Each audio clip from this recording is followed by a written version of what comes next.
In this ninja world, I'm the one in charge now. Uzumaki Naraku. This video is purely for entertainment and does not infringe on copyrights or laws. The rights to the novel and image belong to the original author. We do not claim ownership.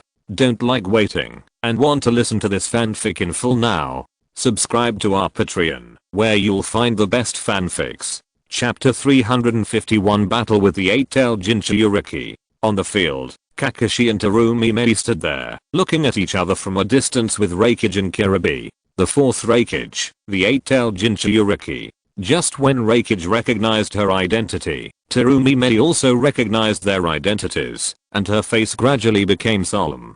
Terumi Mei can sense that the bodies of both the fourth Raikage and the three-tailed Jinchuriki contain extremely powerful power, especially the eight-tailed Jinchuriki. The amount of chakra in their bodies is bottomless. Gochujang Yagura cannot be compared with it.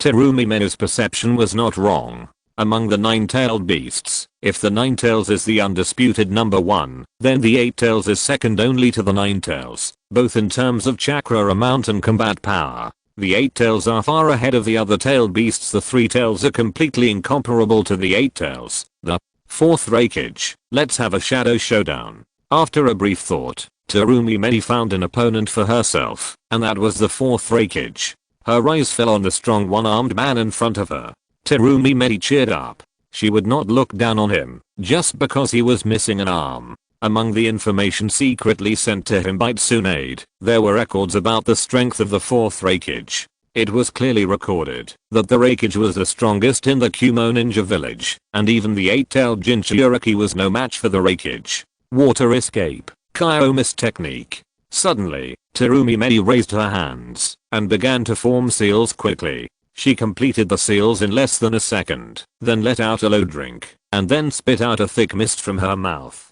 The thick fog spread extremely fast, covering her and Kakashi's figures almost in the blink of an eye, and then quickly spread in the direction of Raikage and Kiribi. Be careful, Eight-Tails. In the consciousness space opened his mouth to remind him that, if someone were here, he might find that Eight-Tails' face was full of confusion at this time, as if he had encountered a mathematical problem. It's strange. I can clearly sense Nakamata's aura. Is she completely controlled? The eight-tailed secretly thought in his heart, and when Kakashi appeared, he began to transmit information into the other party's consciousness space. He wanted to communicate with the two-tailed, but the result was disappointing to him. No matter how he shouted, Erwin never gave him any reply, as if he had completely lost consciousness. The eight-tails guessed that Kakashi used the Sharingan to control the two-tails. Point clang, clang, clang. On the field, several crisp metal collision sounds were heard, and within the thick fog, two figures quickly fought together. It was Kakashi and Kiribi. Point after Terumi Mei chose the fourth Raikage as his opponent, Naraku took the initiative to find Kiribi. As soon as he came up, he launched a fierce offensive with a silver sword in his hand. Hatake. Kakashi, I won't lose this time. Kiribi clenched the long knife in his hand, his face full of solemnity, and then the 6 long knives behind him trembled slightly. The next moment, a total of 7 long knives were clamped by various parts of his body. He is now standing on one foot on the ground. Point. Although it was obscured by the thick fog, Kakashi probably sensed Kiribi's movements, and a solemn look appeared on his face. The last time he fought with Kiribi, he almost lost to the opponent's 7 swordsman style in a swordsmanship contest. This time, he didn't dare to be careless at all. Chakra flashed on the silver sword, and the next moment, Kakashi swung forward suddenly, and in an instant, a silver-white sword light burst out from the blade, speeding towards Kiribi in front. Point Kai. In response, Kiribi turned around, and while avoiding the sword attack, he attacked Kakashi from another direction. Point clang. Turning around and sweeping across, another burst of dazzling sparks appeared in the air. Soon, under Kakashi's deliberate restraint, he and Kiribi gradually distanced themselves from Terumi Mei, Raikage and the others. Kakashi, do you really not want to communicate with the eight-tails? The second tail's voice slowly sounded in Kakishi's consciousness space, and she could be seen lying on a piece of green grass at this time, with blue flames flashing all over her body. Facing Owa's inquiry or thought flashed across Kakishi's face. In fact, it's not that the eight tails didn't hear the two tails call, it's just that Kakishi didn't ask her to reply to him. The eight tails and the two tails are both tail beasts from the Cloud Ninja village. There is still some friendship between them. If possible, the two tails does not want to be an enemy of the eight tails. Kakashi was also a little helpless about this, but in order to continue to coexist peacefully with the two tails, he promised not to kill the eight tails. No need to reply to him yet. Kakashi shook his head slightly, and the two tails could only give up. When they saw this, she chose to believe Kakashi. Since he said he would not kill the eight tails would not die. As for getting injured and beaten, that's normal for tailed beasts. Even the thought of being able to beat the eight tails Jinchuriki made the second tails himself a little excited. Noisy, thunder and lightning flashed, and the blue arc of electricity seemed to be dancing, slowly dancing on the silver sword in Kakishi's hand. Thunder slash. The next moment, Kakashi held the knife in his right hand, exerted force while rotating his waist, and quickly swung the knife forward. Crack, crack. In an instant, dense thunder and lightning burst out from the blade, converging into a thunder and lightning blade light in the air. Tear it apart. The lightning blade tore through the air and blasted straight towards Kirabe in front. With the blessing of thunder and lightning, the thunder and lightning sword light was extremely fast, and it arrived in front of Kirabe almost instantly. He had no time to dodge and could only choose to bear it. Compare. The eight tails in the consciousness space also took action immediately. Boom. Violent chakra surged out of his body quickly, and a dark red energy emerged around him, eventually forming a tailed beast coat and covering Kirabe's body. The violent thunder and lightning sword light instantly bombarded the tailed beast's coat. The former was only dull for a moment, and then directly tore the tailed beast's coat apart. In the final analysis, the tailed beast coat is just a defensive method condensed from the tailed beast chakra. The tailed beast coat alone cannot stop Kakishi's sword skills. Kirabe and the eight tails also knew this very well, so when the eight tails chakra surged out crazily, Kirabe also took action. His body was slightly bent, and he avoided the sword light at a special angle attack. Haha, Kirabe and the eight tails are indeed the perfect Jinchuriki. This cooperation is really tacit. Seeing this, Kakishi's mouth curled up slightly, and then he raised one hand to form a mark. Explode. Chapter 352. 2 against 1 can always bring out your true strength, right? Boom. A violent explosion suddenly sounded on the field, and the fourth Reikage, who was confronting Meditarumi not far away, was also attracted by the sound.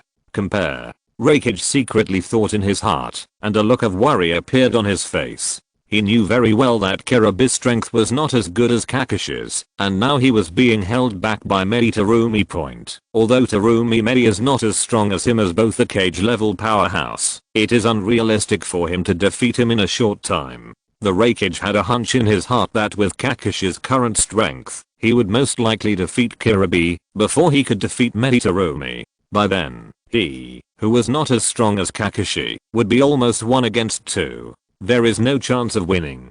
For a moment, a tangled look flashed across Reikage's face. He turned his head and glanced at the Kumo ninja army behind him, and finally made a decision. Swish, swish, swish. At Lei signal, several figures emerged from the team in an instant, the leader of which was Deru. At this time, Deru's injuries had almost completely recovered due to the help of the eight-tailed chakra. Under his leadership, a total of 10 elite ninjas surrounded Tarumi Mena's figure. Noisy.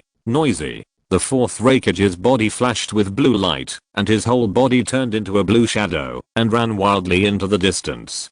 Tarumi Mena's pupils shrank slightly when she saw this, and she turned around to pursue the Reikage. Thunder escape, earth walk, water escape, water rushes into waves. At this moment, two low shouts sounded, and then a stream of light blue water quickly rushed in the direction of Tarumi Mei. At the same time, tiny blue arcs appeared on the ground, and the arcs visible to the naked eye headed towards her direction spread.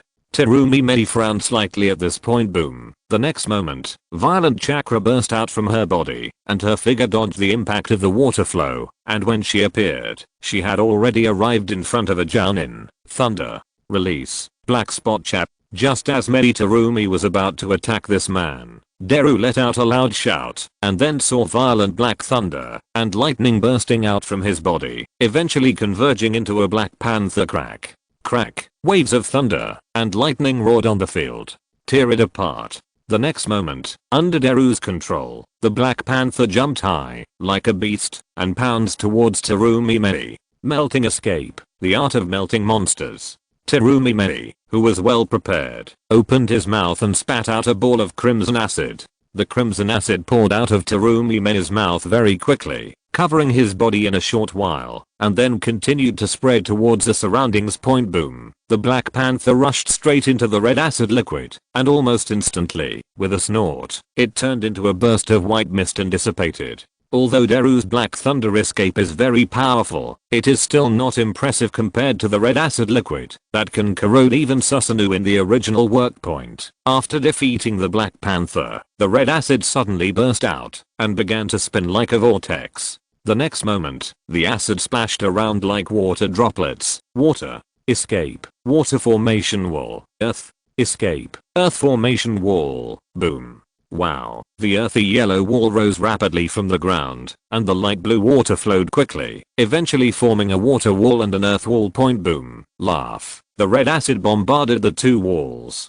At the moment when the two collided, the earth wall collapsed like a landslide, and the water wall was directly evaporated by the acid, turning into white fireworks and dissipating. Well, what for? A moment, red acid was raging on the field, and cries of pain sounded out one after another. However, Terumi Mei was still in the thick fog at this time, so most people didn't know what the situation was, but Nozomi, who was standing at the front, looked a little ugly at this time. Nozomi has mastered a special perception ability, so he can sense the situation in the thick fog. The reason why Deru and the others know Terumi Mei's location is also because of him. At this time, Z felt that the life breath in the thick fog was rapidly decreasing. Boom, boom, boom. In the thick fog, figures kept falling to the ground until finally only Deru was left. This is still under the condition that Terumi retains her hand. Before coming here, Terumi Mei and Kakashi had communicated with each other. Their main purpose this time was just to delay the march of the Kumo Ninja army. There was no need to kill too many people. What's more, Deru is the younger generation that the fourth Raikage values the most. If he is killed, the Raikage may go crazy at any time. If the other party orders tens of thousands of ninjas to attack her and Kakashi at the same time, although they are not afraid, it will still be somewhat troublesome. Although there will be a deadly battle with the Cloud Ninja village sooner or later, the time has not come yet. Terumi Mei turned her head and glanced to the other side and finally gave up the idea of chasing the Raikage. Although her strength is not weak, compared with Raikage, she is not good at speed. Coupled with the obstruction of these people just now, Raikage has already opened a long distance from her at this time. Hey, Kakashi, an 8-tails Jinchuriki, plus the fourth Raikage, 2 against 1 can always bring out your true strength. Terumi Mei secretly thought in her heart, with a hint of interest in her eyes. Aha. At the moment Terumi Mei was stunned. Under the leadership of Nozomi, more than a dozen figures appeared and dived into the thick fog together. Soon they arrived at Terumi Mei's location point, but this time, everyone was very alert. The strength of these people was also elite Jounin. The screams of the group just now still vaguely echoed in their ears. They did not dare to be careless at all. This kid has special sensory abilities. In the thick fog, Terumi Mei easily noticed the arrival of these people, and her eyes fell on Nozomi at the front. Deru, are you okay? Although Nozomi here noticed Terumi Mei's gaze, he had no time to pay attention to it. Nozomi came to Deru's side immediately. At this time, you can see that there is a burnt black area on Deru's left shoulder, and there is also a small hole as thick as a finger on the shoulder. Well, Deru gritted his teeth and let out a cry of pain. He was not at all happy about Nozomi's arrival. He knew that with Terumi Meda's strength, unless tens of thousands of ninja troops were dispatched together, it would be difficult for only a dozen or 20 people to deal with it, which causes harm. And Z also understood this, and he reached out to help Daru up from the ground. Swish, swish, in an instant, several figures appeared in front of the two of them, and then Z was about to retreat out of the thick fog with Daru. But the next moment, the hair on his body exploded, and a look of fear appeared on his face. Chapter 353 Kakashi vs. Ab combination. Z. Y. Cough. In the thick fog, Daru seemed to notice something, and injured the pain and asked. But this time there was no sound to reply to him. At this time, Z's body tensed up, and large beads of sweat quickly dripped from his forehead. If there was no obstruction by the thick fog, you might be able to see a kunai shining with cold light against Nozomi's neck, and the one holding the kunai was Terumi Meda. With Terumi Meda's ability, it is not difficult to hide from Nozomi's perception in the thick fog. You must know that even the Sharingan with strong observation ability cannot see through her clever mist technique. Wind escape, a big breakthrough. At this moment, a loud shout suddenly sounded outside the thick fog, followed by a gust of wind whistling past. Under the blow of the strong wind, the thick fog gradually dispersed. Just when the thick fog was about to disperse, several figures appeared and began to quickly approach Terumi Meda. At this time, they all saw him pressing the kunai against Nozomi's neck. Terumi Meda, who noticed the movement, flashed a sharp light in his eyes and then left the place in a flash. Ha ha. Nozomi gasped for breath. Looking at Terumi Meda's back, his eyes became gradually complicated. On the other side, this time the Kumo ninja learned the lesson from before. They directly dispatched hundreds of ninjas and launched a fierce offensive against Terumi Meda. For a moment, fireballs, water bombs, wind blades, and various ninjutsu attacks appeared in the air, and they all flew in the direction of Terumi Meda. At the same time, Terumi Meda clearly felt that the ground under her feet suddenly became soft. After trying to stabilize her body, her expression gradually became serious. Facing the attack of nearly 100 ninjas at the same time, even she did not dare to be careless at all. Just when Terumi Meda was being held back by Kumo ninja, Kakashi here also began to show off his skills. Crack. Crack. At this time, blue electric arcs flashed across his body, and the silver sword in his right hand was also covered with dense thunder and lightning. Opposite him, two figures also exuded a violent aura. It was Raikage and Kiribi. At this time, Raikage was also surrounded by thunder and lightning, and the sound of thunder and lightning collisions continued to come from him. Next to Raikage is Kiribi wearing a dark red-tailed beast coat. B. We must fight quickly. Lei Yang let out a low shout, and then without waiting for Kiribi to respond, he kicked his feet on the ground, and his whole body shot forward like a bolt of lightning. And Kiribi didn't hesitate at all. He surged out from the side and attacked Kakashi. Ab. Combination. Let me see the scenery that teacher has seen before. Kakashi secretly thought in his heart. A strong fighting spirit burst out from him, and the blow-arc surrounding him became thicker at this moment. Kakashi had heard before that his teacher, the fourth Hokage, fought against AI and Kiribi, who had not succeeded the Raikage at the time, during the Third Ninja War. At that time, Minato was still 1 against 2. Not falling behind, even forcing Kumo Ninja's ninja army to retreat directly. As a disciple of Minato, Kakashi would not allow himself to do worse than him. Violent energy burst out from his body, and a large amount of thunder attribute chakra surged out like a tide. Then he kicked his feet on the ground and rushed forward with a long knife in hand. Boom. The fourth Raikage and Kakashi collided directly like two blue thunderbolts. Crackling. Crackling, the roar of thunder and lightning was endless, and violent blue thunder and lightning splashed around, turning the ground contaminated by thunder and lightning into scorched black. At this time, Kakashi's silver hair flew up, and thunder and lightning surrounded him, making it look like he was wearing a thunder armor. The thunder release armor is a secret technique unique to the Cloud Ninja Village. Under the guidance of Naraku, Kakashi combined the Chidori style he developed with it, and evolved into the current Thunder Release armor. At this time, the fourth Raikage who collided with him also exuded an extremely violent aura, with his light yellow hair standing on end and his body covered with thick blow arcs of electricity. The Thunder Escape armor also activated. 2 bursts of thunder attribute energy collided fiercely in the air. Damn it, the Thunder escape armor has been developed to this point by him. A look of anger appeared on Lei Ying's face. At this time, he actually felt pressure, and this pressure was still increasing.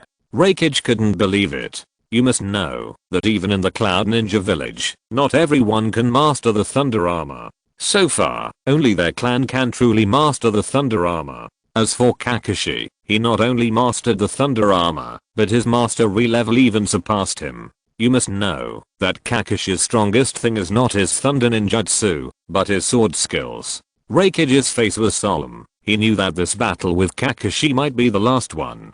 Kai. At this moment, a sound broke through the air, and a figure wrapped in dark red energy appeared on Kakashi's left side with several long knives wrapped around it. The sharp blade tore through the air and stabbed Kakashi violently. Kakashi had already noticed this, and his aura surged throughout his body. He suppressed the fourth Reikage in an instant, then turned around and struck with the blade. Stab it. The long knife blooming with blue lightning slashed forward fiercely, and violent thunder and lightning kept bombarding the air, making bursts of thundering sounds. The lightning sword light burst out from the long knife and collided with the long knife in the air. Boom. A violent collision sounded, and at this moment, you could see that the dark red energy on Kirabi's body became increasingly intense. With the help of the Eight Tails' powerful chakra, Kirabi temporarily blocked the sword. Heavy flow storm. Suddenly, a powerful aura rose, and then a figure instantly appeared around Kakashi. It was the fourth Reikage.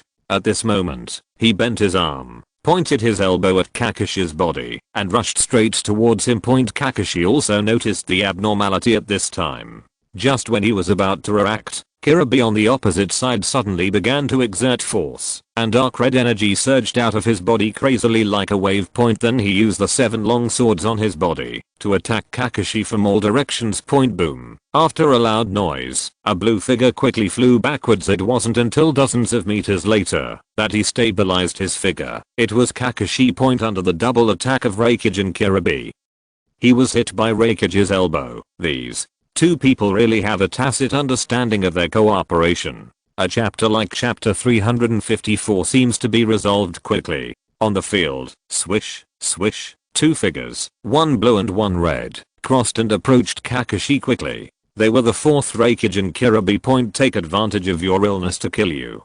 Although they knew that Kakashi was not seriously injured, they still decided to go all out and launch a fierce attack on Kakashi while they still had the upper hand. It seems this is a tough battle. A helpless smile appeared under the black mask, and then a crimson light rose from Kakashi's body. Fire attribute chakra surged out of his body crazily, and then two colors of red, and deep blue flowed rapidly through his body. The Reikage, who was attacking quickly, noticed the changes in Kakashi, and his expression suddenly changed almost instantly. Fire and thunder are the two most violent energies among all chakra attributes. Like him, if he only develops the thunder attribute chakra to a certain extent, his strength is enough to stand out from everyone. He did not expect that Kakashi, who was ahead of him in thunder attribute chakra, would now even develop fire attribute chakra to such an extent. If this was the case, the 4th generation Reikage would only feel a little surprised, but still reluctantly acceptable. But now Kakashi's performance, he has merged the two most violent chakra attributes of fire and thunder, which is something he has never seen before. On the other side, Kirabi, whose whole body was wrapped in dark red energy, didn't think so much. At this time, he only had one idea, and that was to defeat Kakashi. Boom. Kirabi suddenly exerted his strength and came to Kakashi first. Without any hesitation, he directly launched an offensive against him, and the long knife in his hand struck hard again. Be careful, he's in this state. At this moment, the 8 tails in the consciousness space reminded him with some worry. Like Reikage, he also saw something. Boom. At this moment, a loud noise came, and then a dark red figure quickly flew backwards. It was Kirabi. At this time, you could see that the layer of dark red energy wrapped around him had dissipated. Kakashi, on the other hand, slowly retracted his foot. Nakamata, you have to owe me a favor, Kakashi secretly thought in his heart, and disappeared in a flash. When he reappeared, he was already in front of the 4th Reikage. Without any stagnation, The fist enveloped in red and blue light blasted straight ahead point at this time. Due to the stimulation of the thunder armor, the conduction speed of the nerves in the whole body was greatly increased, so his reaction speed was also extremely fast. Just before Kakashi's fist arrived, he raised his arm and stretched it sideways, blocking in front of him. Point boom. The next moment, Kakashi's fist hit the Raikage's arm hard, causing a violent impact when the two collided with each other.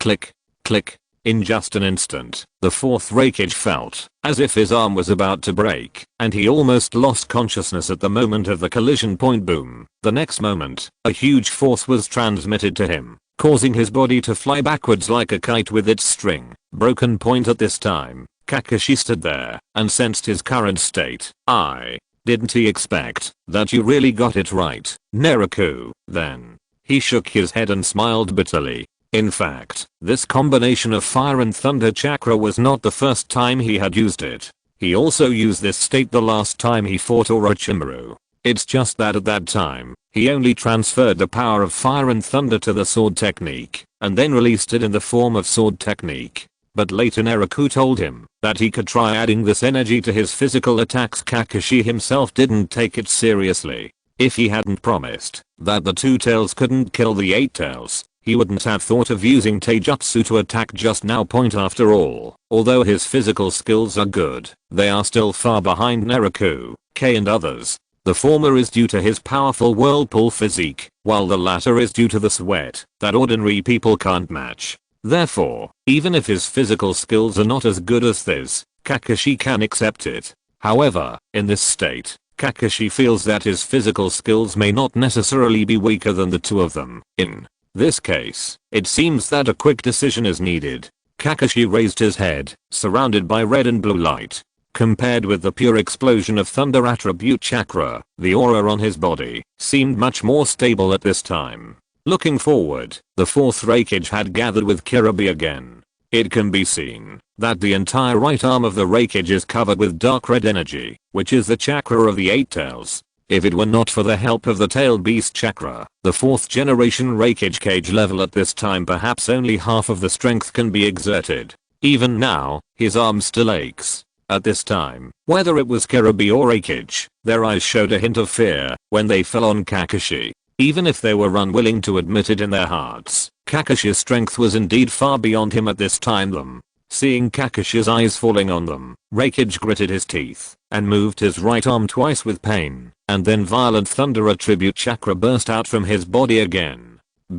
Let's go. Raikage gritted his teeth and said, he is Raikage, and as a shadow of a village, even if he cannot defeat the enemy, he will never retreat. Yoshi, big brother, let's fight. At this time, Kirby seemed to have escaped from the nervous mood, and his whole person had once again returned to his usual free and easy attitude. Gudu. The next moment, a large amount of dark red energy surged out of his body crazily, soon engulfing his body. Roar. A beast's roar came from inside, and then a creature with its whole body covered in dark red energy, a pair of dark red horns appearing on its head, and 8 dark red giant tails on its back appeared on the field. It is the half-tailed beast transformation. At this time, Kirby had completely lost his human form, and he looked no different from a wild beast. Boom. Kirby, who transformed into a half-tailed beast, moved quickly and rushed towards Kakashi. Before he arrived, a strong sense of oppression fell on him. At the same time, the fourth Raikage also made a move at the same time. With blue light flashing on his body, he also attacked in the direction of Kakashi. That is, the 8 tails have been forced to start transforming into tailed beasts. Kakashi, at the same time, a beautiful figure set its sights on the giant beast transformed by Kirby. It could be seen that dozens of figures were lying at her feet. Chapter 355. Jiraiya leaves the village and aims at the Kingdom of Earth. Konoha Village, Hokage's office. Tsunade, who was sitting at her desk, was looking down at the scroll in her hand. The scroll was sent by Fugaku, and the army led by him was almost arriving at the border of Earth Kingdom. Tsunade attaches great importance to the Earth Country and Iwa Ninja Village. The Kingdom of Water and Kirigakure Village have become their firm allies. The Kingdom of Wind and Sunagakure Village have also been occupied by them. 3 of the 5 major countries in the ninja world have been occupied, so the next trip to the Earth Kingdom is a top priority. As long as the Kingdom of Earth can be successfully captured this time, the Kingdom of Thunder will only be able to block the car with a Mantis arm point. Although Naraku and Shizu have been sent to the Kingdom of Earth, Tsunade is still a little worried at this time. The Kingdom of Earth is not like the Kingdom of Wind. The third Tsuchikage Oki's own strength and experience are beyond the reach of ordinary people. She frowned slightly, and a flash of thought flashed in Tsunade's eyes. She was wondering whether to send reinforcement to Naraku. Nowadays, there are many high-end combat powers in Konoha village, and there are more than one cage-level powerhouse alone. Naraku, Kakashi, Shizu, Itachi, and Kei, who has mastered the 8-gate dungeon, are all cage-level powerhouses of the younger generation. Among them, Naraku and Kakashi are far more powerful than ordinary cage-class. Tsunade estimated that with her current strength, she would be at the bottom among several people. Although there were many shadow-level experts, each of them was sent out at this time, and Kakashi was sent by her to assist Terumi. With Kirigaku's combat power, if they don't receive reinforcement, Terumi's side won't be able to hold on for long against the Kingdom of Thunder, which has the strongest military power among the 5 major countries. Even after sending Kakashi over now, Tsunade is still a little worried. In her opinion, even if Kakashi's personal combat power is strong, it is a bit difficult to shake a ninja army of 10,000 people with the power of one person. Unrealistic. Tsunade even thought that, if the subsequent battle with the Earth country dragged on for too long, it might be necessary to send people again, to reinforce the Kirigaku side. Kakashi is reinforcing Kirigaku, while Itachi is sitting in Tsunagaku village. Tsunagaku village had just been captured, and the entire village still had a lot of resentment towards Konoha. In order to prevent them from having ulterior motives, it was still necessary for a shadow-level powerhouse to be in charge. Do you want? Tsunade glanced behind the desk imperceptibly, and a tall figure appeared in her peripheral vision. It was Jiraiya. Except for those of the younger generation, the only cage-level experts in Konoha village were her and Jiraiya. Although Tsunade didn't mind going to the battlefield in person, she knew that neither Shikaku nor Jiraiya will not agree. Therefore, the only high-end combat power that can be mobilized is Jiraiya. As for the second generation, reincarnated in the dirty land, in Tsunade's heart, she thinks that the second generation is just a dead person. She does not use it unless necessary. He didn't want the second generation to be involved in the current struggle in the ninja world. Another point is that as a junior, Tsunade also wants to prove herself to the second generation. She wants to tell the second generation that she has accomplished a small goal after the ninja world is unified. Jiraiya here showed a helpless smile after noticing Tsunade's gaze. He had already guessed Tsunade's thoughts. In fact, it wasn't that he didn't want to go to the battlefield. His disciples, and even his disciples' disciples, were fighting to unify the ninja world, and he had no reason to slack off. If he wasn't worried about Tsunade's safety, Jiraiya would have taken the initiative to fight and went to the border in person. But now that Tsunade also has this intention, and there is a second generation in the village who has mastered the Flying Thunder God technique, there is no need to worry about the safety of Tsunade, Kushina and others, and Jiraiya has no worries. 10 minutes later, Jiraiya's figure appeared at the entrance of the village. Without hesitation, he quickly hurried towards the Earth Kingdom. Originally, he planned to send a message to Shizu and ask him to use Flying Thunder God to bring him directly there, but after thinking about it carefully, he gave up. Judging from the information sent by Fugaku, they had just arrived at the border of Earth Kingdom, and there was still a certain amount of time before the battle broke out. It was still too late. In a jungle at the entrance of Konoha village, a pale figure slowly emerged from the ground. It was the white Zetsu clone, Uzumaki Naraku, Uchiha Shizu, Kakashi, and Uchiha Itachi, who defeated Hidenman Kakuzu. These people are not in the village now. What if they attack the Ninetales Jinchuriki at this time? Beiju's clone secretly thought in his heart, it's better to pass the news to the main body and let him make the decision. The next moment, his body submerged into the ground again. It didn't take long for Ju, who was far away in Ninja village, to receive this message. For a moment, a trace of hesitation flashed across his face. especially for Black Zetsu. If he wants to resurrect Kaguya, all 9-tailed beasts must be gathered together, so he will have to attack the 9-tailed Jinchuriki sooner or later. But now Obito and others are assisting Inoki to fight against Konoha village. He only has Rata, a high-end combat power beside him. Although there are not many cage level experts in Konoha village now, he still does not dare to take risks. He has obtained information that Uchiha Shizu has now mastered the Flying Thunder God technique. For him and Kakashi, who have mastered the Flying Thunder God, they can rush back in an instant, as long as they receive a message from Konoha village. Heliju didn't want to take risks without sufficient preparation. Just wait. Uchiha.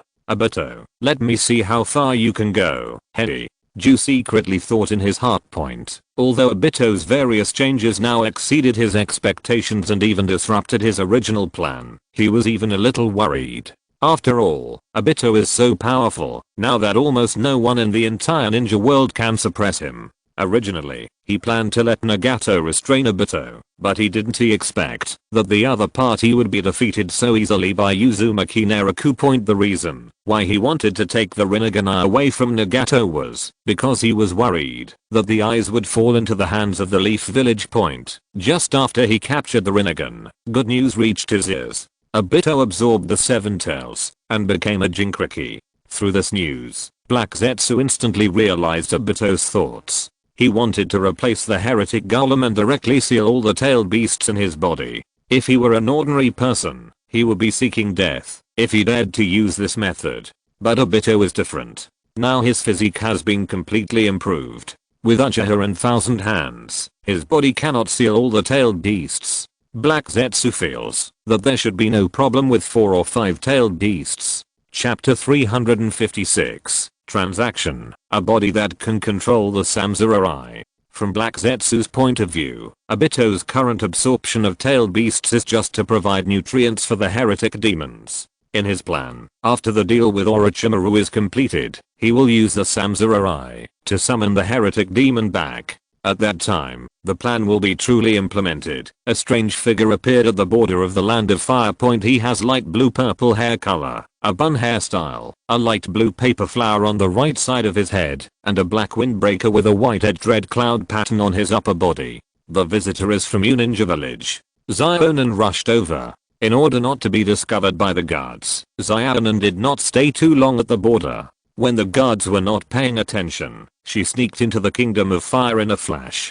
Because Konoha village is dividing its forces for fighting at this time, the guard force at the border has also been relaxed a lot. If it were before, Zionin would still have to spend a lot of effort to sneak in quietly.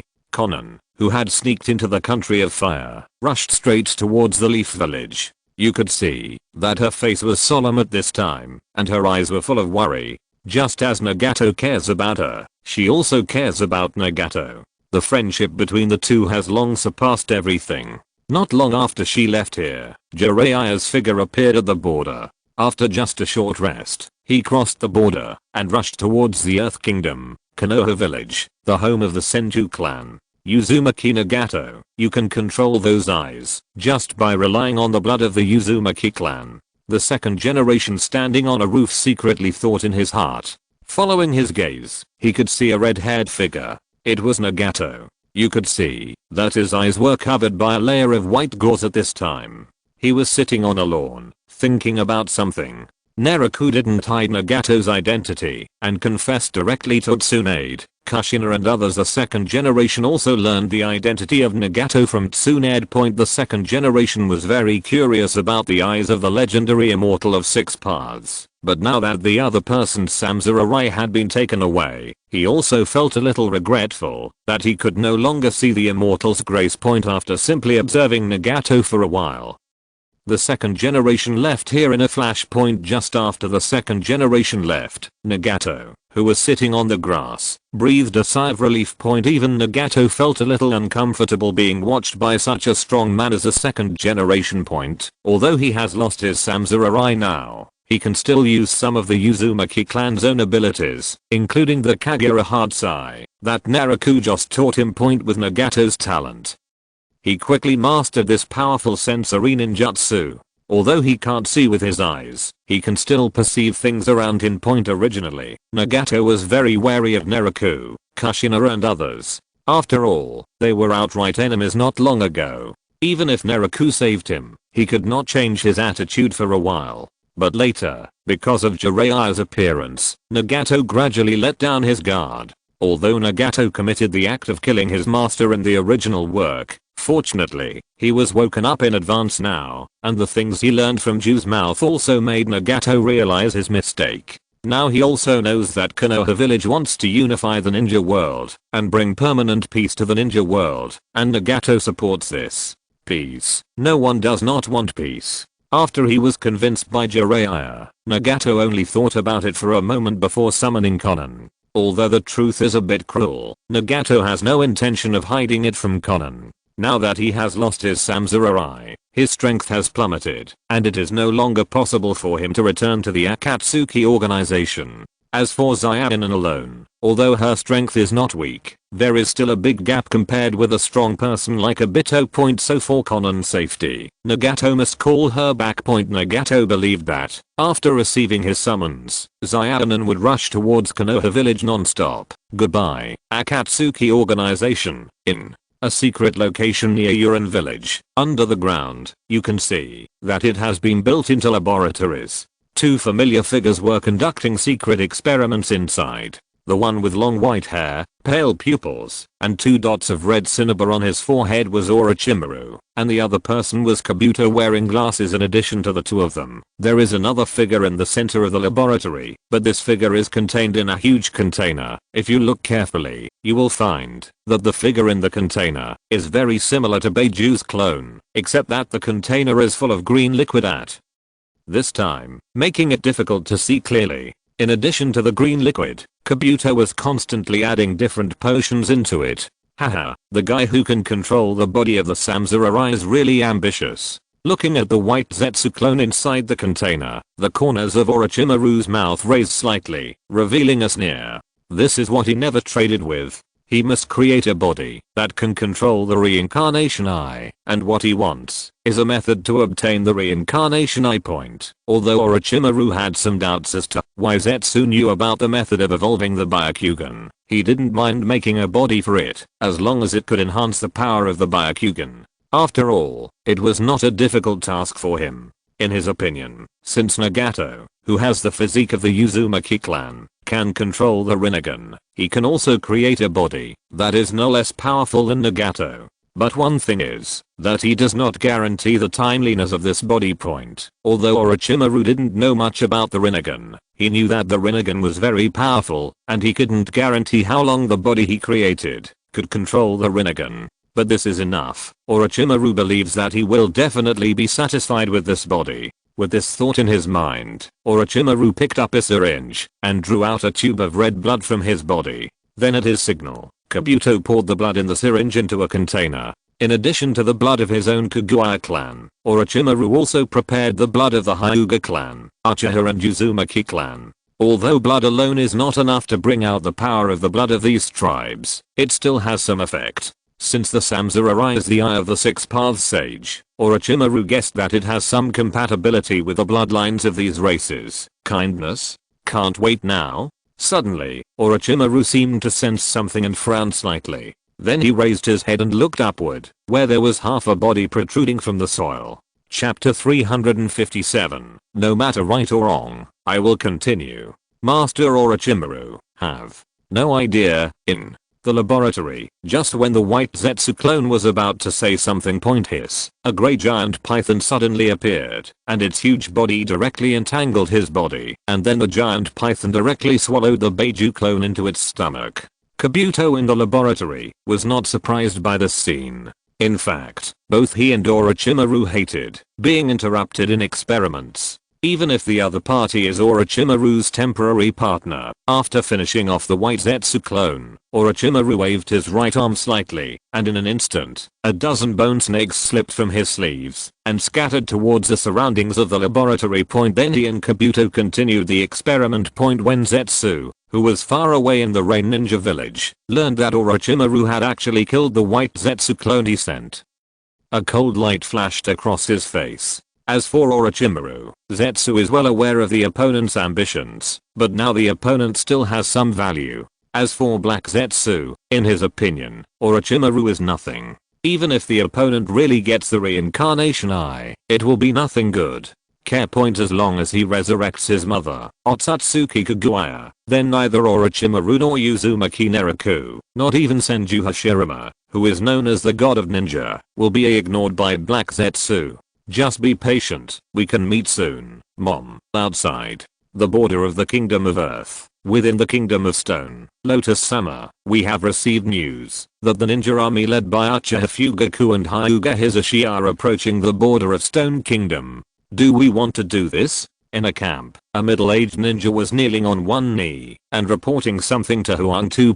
At this time, the Kingdom of Stone had already been occupied by tens of thousands of rock ninjas. Anoka's order was to use the Kingdom of Stone as the first place to fight against Konoha village, so that the villagers in the Kingdom of Earth could avoid disaster. As for the villagers of Stone Country, Iwa Ninja Village also gave them some time to evacuate. At this time, there were almost no villagers in the entire Stone Country, and they were all ninjas from Iwa Ninja Village. After listening to this man's report, Huang 2 looked solemn. Then he waved his hand to signal the man to exit the camp.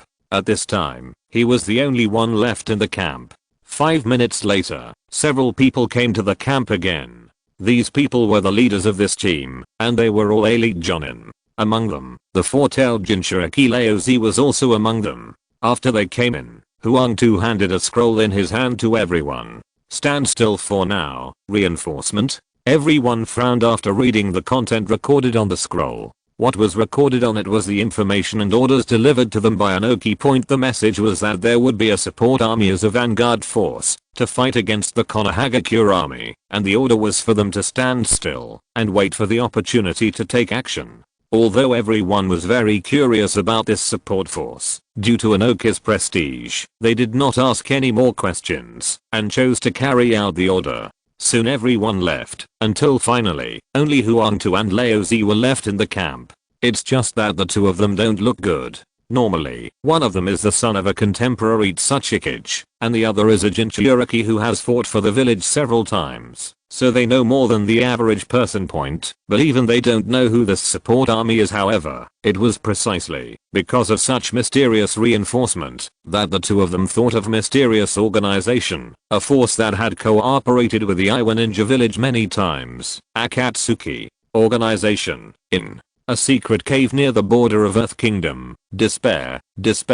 A burst of footsteps sounded in the silent cave, and then a rough voice sounded. Mr. Obito, the army of Konoha village is approaching the Kingdom of Stone. He had dark blue hair, a face that resembled a shark, and showed 2 rows of sharp teeth when he spoke. The person speaking was none other than the rebel ninja of Kirigakure village, Kisei Minogaki. You can see that behind him is a large sword covered with white bandages. It is the great sword Samehada, one of Kirigakure's 7 great ninja swords. This is a large sword that can absorb the chakra of others. After hearing Kisei's voice, Obito, who was sitting cross-legged on a boulder, slowly opened his eyes, his scarlet eyes flashing past. Since the guests are already here, let us entertain them well. A hoarse voice came from Obito's mouth, and then he walked towards the outside of the cave. But at this moment, Kisei glanced at Obito with surprise. In his sight, the orange tiger-striped mask of the opponent disappeared, replaced by a face that looked a bit ferocious. Yes, Obito showed his true face at this time, which meant that he had torn off all disguises and truly acted in the name of Uchiha. Obito. Not paying attention to Kisei's shock, Obito, with scarlet eyes, walked out of the cave and looked directly at the dazzling golden sun in front of him.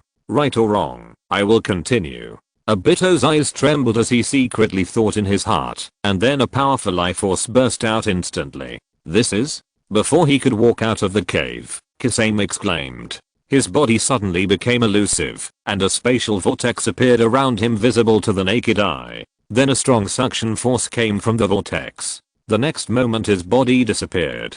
At the same time, Obito's body also disappeared after a flash of light. It really is here. In the Camus space, Kisei's voice sounded. If anyone were here, they would notice a look of fear on his face. Kisei has always known that Obito is very strong. When he first met the opponent, Obito was stronger than him.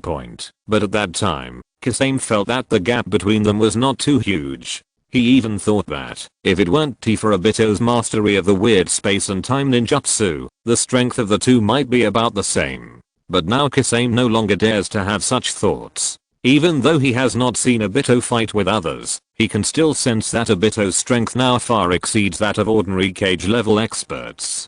Kisame felt that, if he used all his strength to fight Obito now, he probably wouldn't be able to sustain a few moves. Just like what happened just now. Although he didn't resist, the strong pulling force of the whirlpool made Kisame feel that even if he resisted, there was not much hope of breaking free. But even if he can break free once, what about the second time, and the third time? Kisame wasn't sure at all. Obito here didn't know what Kisame was thinking, but even if he knew, he wouldn't care. If you're listening to this novel on a channel other than Fanfic World, it means they downloaded and uploaded it without effort. We cordially invite you to visit our channel, Mundo Fanfic Novelos. There you'll find the original version of this story and you can explore many other novels of various genres. We're waiting for you to immerse yourself in a world of incredible novels. Chapter 358, A Big Gift to Konoha. At the border of the Kingdom of Stone, this old man Inoki actually asked us to be the vanguard. Damn it. A man who looked young and had yellow hair cursed. Next to the man, there was a strange man with a strange figure, lying on the ground and walking. The two are exactly the artistic duo, the rebellious ninja Red Sand Scorpion from Hidden Sand Village and the rebellious boy Deidara from Iwa Ninja Village. Faced with Deidara's complaints, Zaire ignored it. With his experience, how could he not see that Deidara was just saying that on purpose? It's obvious that this guy still cares about the Iwa Ninja Village. But since Deidara didn't say it clearly, Scorpion naturally wouldn't expose him in a boring way.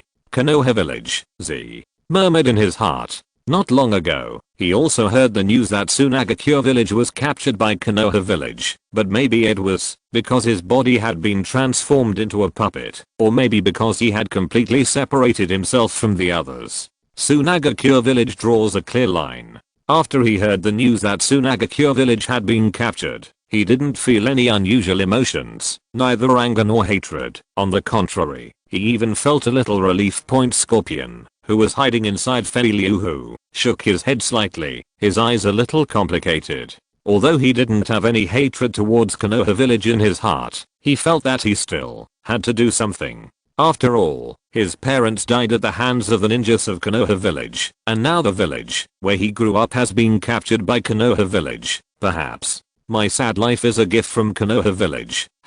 Just as he was thinking this, the space in front of him suddenly began to tremble violently, and then a space vortex appeared, and then two familiar figures appeared in his sight. It was Obito and Kisame. At this point, except for Zetsu, Konan, and Nagato, everyone in the Akatsuki organization has gathered here. Obito came here without hesitation, and directly set his eyes on Deidara. The corners of his mouth were slightly raised, and a sneer appeared on his face. Comrades of Konoha Village, let me give you a big gift. Deidara, who noticed Obito's gaze, was slightly startled at first, but when he realized Obito's thoughts, he gradually became excited, and a look of madness appeared in his eyes. Giant bird. The next moment, a low shout sounded, and then a giant white bat appeared on the field. Boom. Deidara jumped up and stood directly on the back of the giant bird, and Scorpion also stood on the back of the giant bird at Obito's signal. Haha, let me show you what real art is. Deidara, who was standing on the back of the giant bird, smiled crazily. Then the giant bird flapped its wings and soon flew into the sky, flying straight in one direction. Ah. I wonder if you can accept this gift. Obito's face kept sneering. He had seen Deidara's abilities with his own eyes. It was no exaggeration to say that in terms of destructive ability, Deidara alone was even more powerful than a war machine like a Jinchuriki. Just after Deidara and Scorpion started taking action, Obito and Kisame didn't stop either. The two of them disappeared in a flash. At the same time, the Konoha ninja army is in. Naraku, who was discussing something with Fugaku, seemed to have sensed something, and his expression changed instantly. Without any time to say anything, he said a word and disappeared. The army will suspend operations for now, and wait for my notification. Swish. With just a flash, Naraku's figure came to the front of the team. His eyes trembled slightly, scarlet eyes appeared, and he raised his head and looked forward. That is. At this moment, Shisu's slightly surprised voice sounded behind Naraku, and 3 black magatama slowly flowed in his eyes. Both of them saw the giant white bird that was rapidly approaching their team, as well as the 2 slightly blurry figures above the giant bird. Art. Duo. I didn't expect it to come so quickly, although he couldn't clearly see the figures of Deidara and Scorpion. Naraku still judged that the figures on the giant bird were the 2 of them. Naraku was very impressed by these 2 artists who had crazy pursuit of art. Especially Deidara, a troubled boy with an almost crazy pursuit of explosions. Naraku was very interested in his ability to transform ordinary clay into explosive clay. Just imagine, with his chakra amount that is infinitely close to that of the tailed beast, if he has Deidara's ability, Naraku feels that he can even directly cover the scope of the detonating clay to a country at once. This is not terrible point, but Naraku is just thinking about it.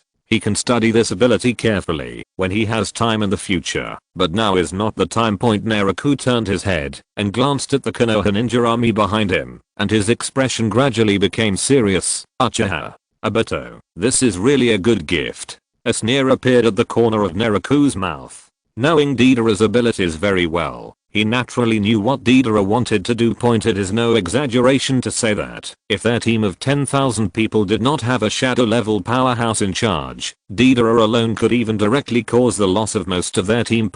But now that he knew Deidara's ability, he naturally wouldn't let that happen. But just when he was about to make a move, there was a sudden trembling sound in the space in front of him. In an instant, Naraku's expression changed, and he knew that the guy was coming. The expression on Shisu's side also changed slightly, and after a slight hesitation, he said, "Leave those 2 to me." After saying these words, Shisu disappeared in a flash. Naraku did not stop this. He had already reported the capabilities of the members of the Akatsuki organization to Tsunade a long time ago. As the head of the Anbu, Shisu also knew this important information. Naraku believed that Shisu should be able to suppress Deidara and Scorpion after learning about their abilities in advance. And only by mastering the Flying Thunder God technique can he divert Deidara, the Great Killer, so as to prevent Konoha's ninja army from being harmed. The art of multiple shadow clones. Boom, boom, boom. In an instant, a huge burst of white smoke appeared on the field, and then a dozen figures quickly jumped out of the smoke and disappeared here. Chakra surges around his body, his powerful pupils are ready to go, and the golden 6-pointed star pattern exudes a mysterious aura in his eyes. Naraku's body tensed slightly, his eyes fixed on the figure in front of him. The familiar black robe, but the tiger-striped mask disappeared. I've kept you waiting for so long. Naraku Uzumaki. Chapter 359. Obito, you are no longer worthy of the name Uchiha. Outside the Kingdom of Stone, Naraku looked up at the unfamiliar face in front of him, with a hint of surprise on his face, but it passed quickly, and a dignified look appeared on his face. At this time, Naraku has opened Kaguya's inner eye, and he can clearly sense that Obito is stronger now than before, and there are 2 more new chakras in his body. These 2 chakras are powerful and full of violence and hatred. It's the breath of Vulpix. Naraku frowned slightly. One of the 2 chakras gave him a familiar feeling. He guessed that it was the breath of Vulpix. At this time, Naraku had also realized that something unexpected had happened to Sarutobi Kazuma. Regarding his death, Naraku did not have any sympathy. After all, he had killed the 3rd generation with his own hands. Sarutobi Kazuma had also. What does it matter? What really surprised Naraku was that Obito chose to become a Jinchuriki, which Naraku didn't expect. Normally, Obito should know the connection between the outer path golem and the tailed beast. According to their plan, the tailed beast will eventually be sealed in the outer path golem. It's just that Obito has now sealed the tailed beasts in his body and become Jinchuriki, and there are even more than one. Naraku narrowed his eyes slightly. He vaguely guessed something in his mind, but he couldn't be sure yet. That's a masked man. No, it's actually true. Behind Naraku, Fugaku, dressed as a ninja, stood at the front of the team. At this time, his eyes were trembling, and his face was full of surprise. as the leader of the clan. Although Fugaku cannot remember the appearance of each clan member, he is no stranger to Obito, and even has a deep impression on him. After Obito, who died in the Third Ninja War, gave his Sharingan to Kakashi, Fugaku, under pressure from the clan's elders, put pressure on the Hokage's clan, asking him to Sharingan returned point. Although the Sharingan was not recovered in the end because of Minato, Fugaku also remembered the name Uchiha Obito point. Although he had heard from Shizu not long ago that the masked man was Obito, hearing it was completely different from seeing it with his own eyes. Although Obito's appearance had changed significantly from before, Fugaku still recognized him. Looking at Obito, a complicated look flashed in Fugaku's eyes, but it was quickly replaced by a cold luck point in his opinion. Although Obito was a member of the Uchiha clan before, his actions have already betrayed them point. After experiencing the infighting within the Uchiha clan, Fugaku's mood changed a lot. He knew that some things and some people had to be abandoned after all. Obito, you are no longer worthy of the name Uchiha. Fugaku secretly thought in his heart. If Obito knew Fugaku's thoughts, he would only be filled with disdain. Who is Uchiha? Now he doesn't need to care about any clan or anyone's opinion. He can do whatever he wants on the field. Obito and Naraku faced each other. At this time, their auras were restrained, and they looked like ordinary people who had not mastered chakra. But in today's ninja world, no one dares to treat the two of them as ordinary people. It is no exaggeration to say that Naraku and Obito are now at the top of the ninja world. It seems that this battle is not easy to win. There was a wry smile on Naraku's face. If it was just one-on-one, he was not afraid of Obito, even if the other party had mastered two kinds of time and space ninjutsu point. But the situation is different now. There are tens of thousands of Konoha ninjas behind him. Although he knows few of these people, since they are people from Konoha village, Naraku does not want them to be harmed. If possible. Of course, Naraku will not force this. Life or death is a matter of fate, so he just needs to do his best. Haha, it seems that these people are your worries. At this moment, Obito sneered and glanced behind Naraku, his scarlet eyes exuding cold gaze. He also saw Fugaku, but there was no change in Obito's eyes. A few years ago, he had been able to attack his teacher, and now Fugaku was nothing. Not good.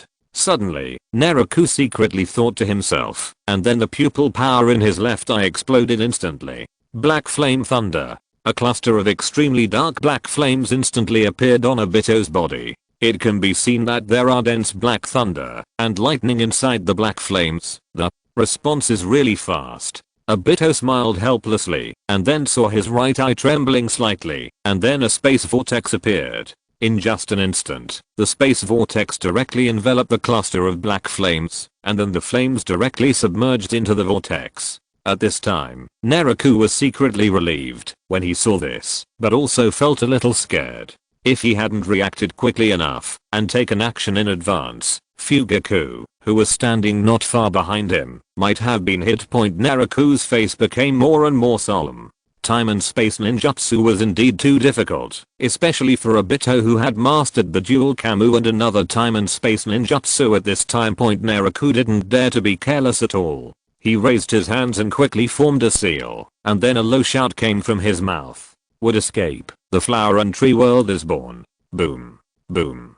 Suddenly, the ground began to tremble violently, and then countless thick branches were seen rising from the ground, and winding vines grew crazily, looking like ferocious dragons, spreading in all directions. The vines grew extremely fast, and covered this area almost in the blink of an eye. The strong and dense sea of trees directly blocked the nearly 10,009th village behind Naraku. Then huge red flowers bloomed from the dense sea of trees, and rich yellow pollen emitted from the flowers. After a while, the yellow pollen filled the entire sea of trees. At this time, Obito was still standing in front of Naraku, as if he hadn't noticed his movements. However, if you look closely, you will find that Obito's body is a bit illusory at this time, as if it is not an entity. In order to ensure that he did not inhale yellow pollen, Obito used virtual blur directly. Obito is no stranger to would escape ninjutsu, and now he can also use such moves in Obito's view. Although Mudun is powerful, it cannot cause any harm to him now.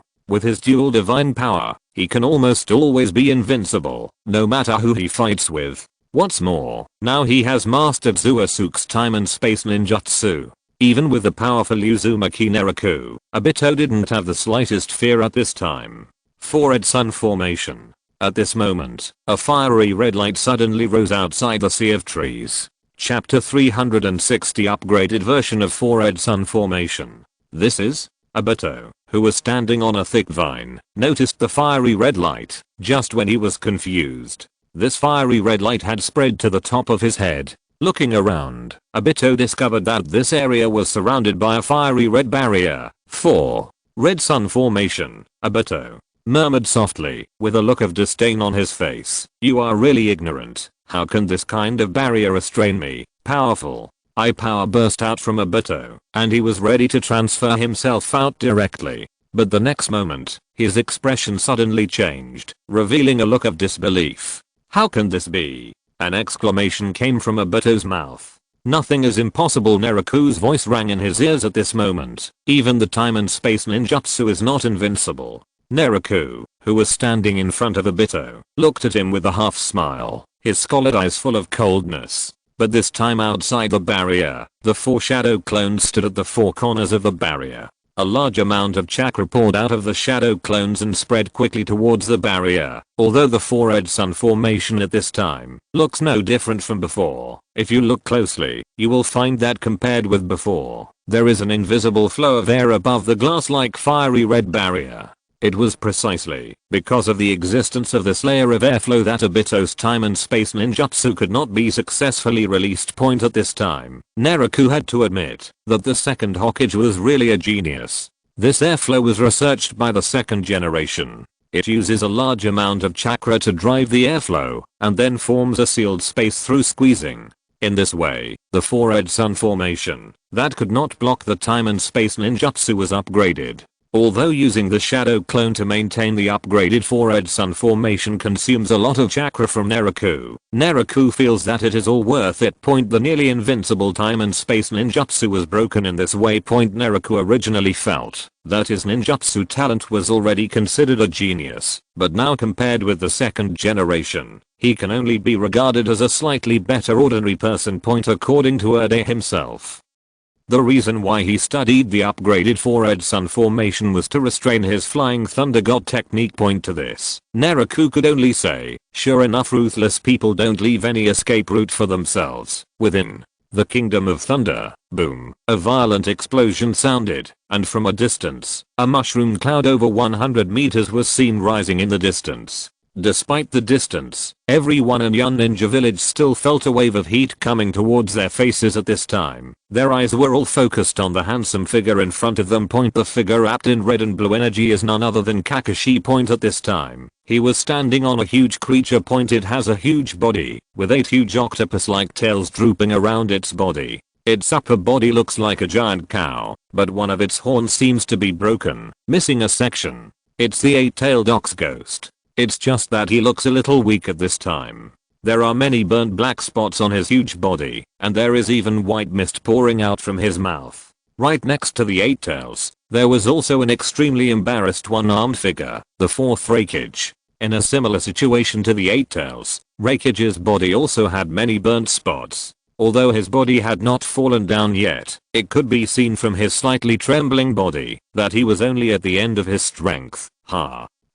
Kakashi, I didn't expect your strength to grow so fast. At this moment, the weak voice of the 4th Raikage sounded on the field. Kakashi looked down when he heard the sound, and then he breathed a sigh of relief, and the violent red and blue energy on his body began to slowly dissipate, finally revealing Kakashi's original body.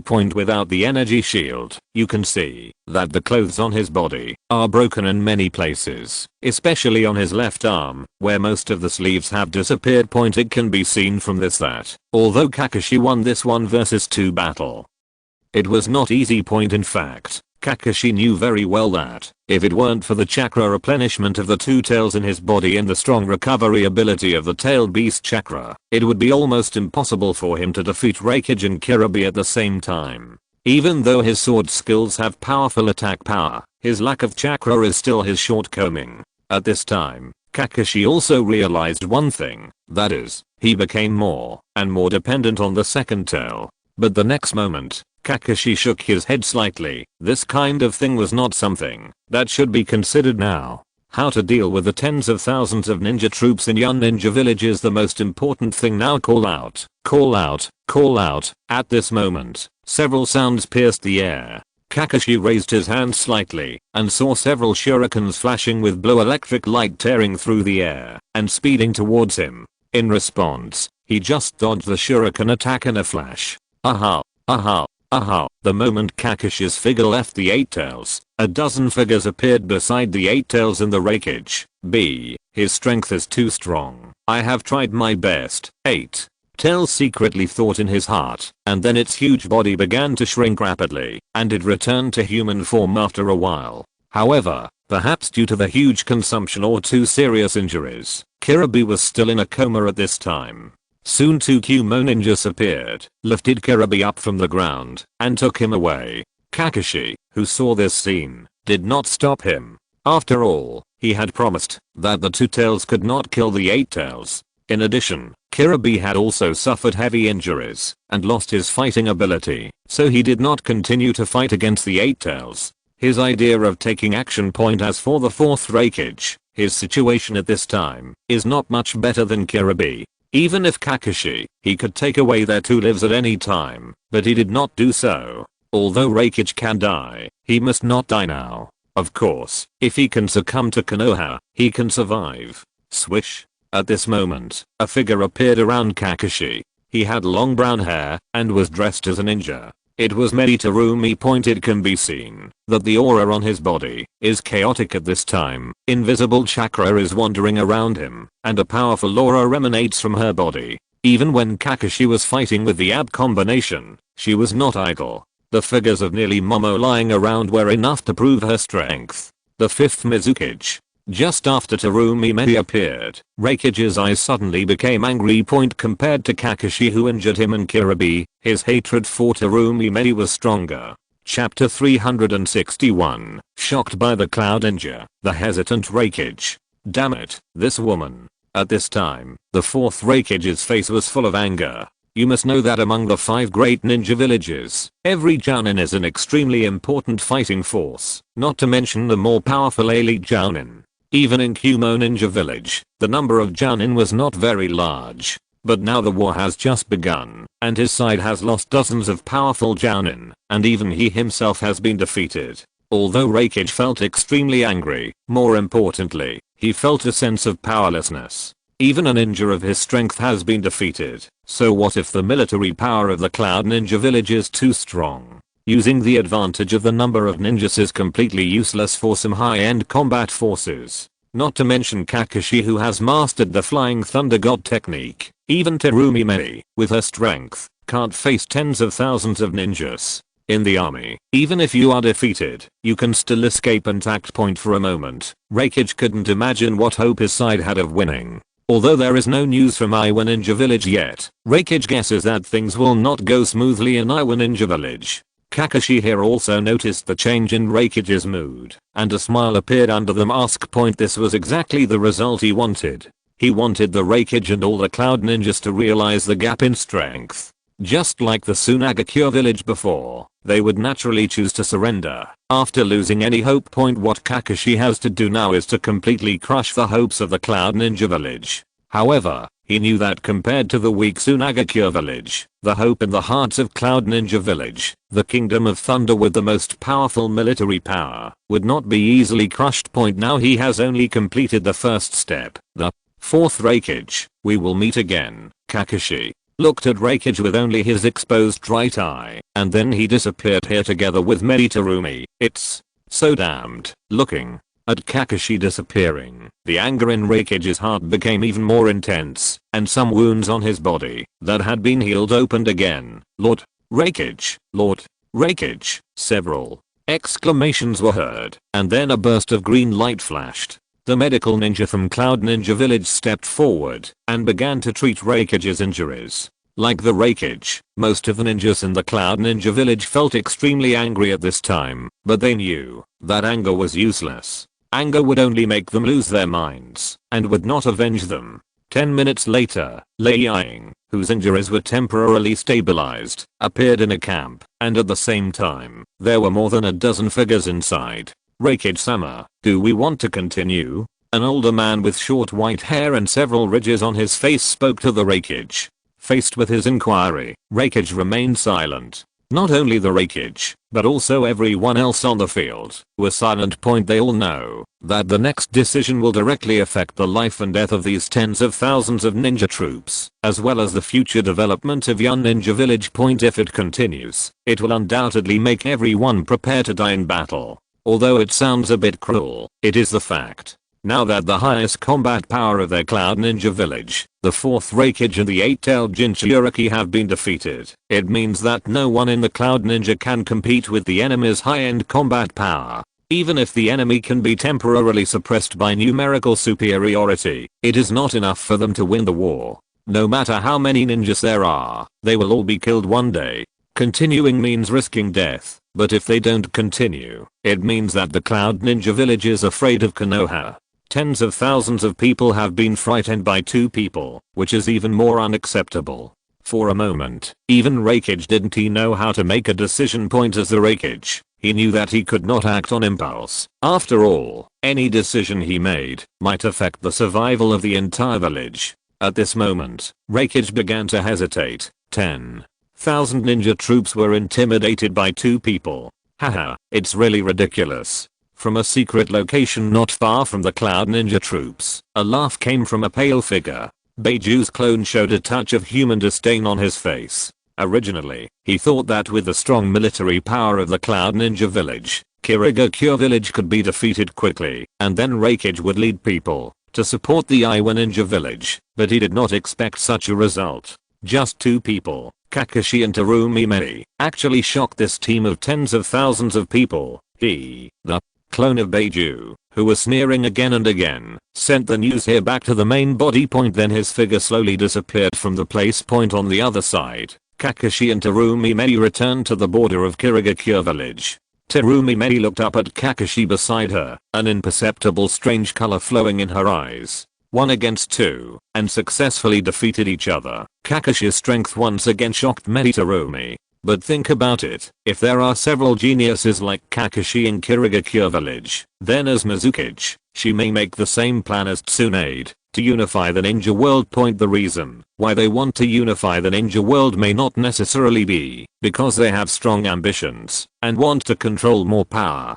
They just want to truly pursue peace. Although her and Kakashi's action this time was very successful, the 2 of them also consumed a lot of money. Terumi Mei, who returned to the border, walked directly to a camp and began to absorb chakra. Although Kakashi has the supply of 2 tails and the chakra in his body is relatively abundant, he has just exploded both thunder and fire chakra at the same time, so his condition is not good at this time. There was a strong feeling of exhaustion in his body, so he also found a place to rest. As for the Kumo ninja, Kakashi left a shadow clone in the land of thunder. If there is a situation, the shadow clone will pass on the news. Everyone in Kirigakure Village was a little confused about Terumi Mei and Kakashi's sudden return.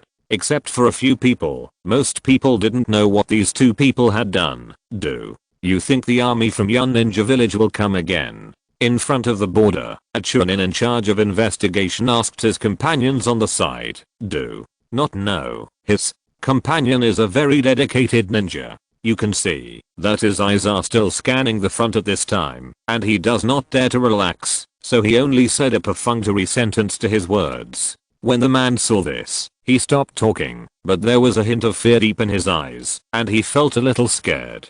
The country of Thunder and the Cloud Ninja Village are, after all, the country with the most powerful military power among the 5 major countries. There are definitely not a few people in the Kirigakure Ninja army who have the same idea as this chunin. Chapter 362 Zetsu's plan to improve the environment of Sand Hidden Village. In the Rain Ninja Village, at this time, due to the disappearance of Leader Pain and Angel Conan in Ninja Village, almost all the villagers in this village, which was already sparsely populated, have now moved out of the village. At this time, the streets were sparsely populated, with almost no one visible.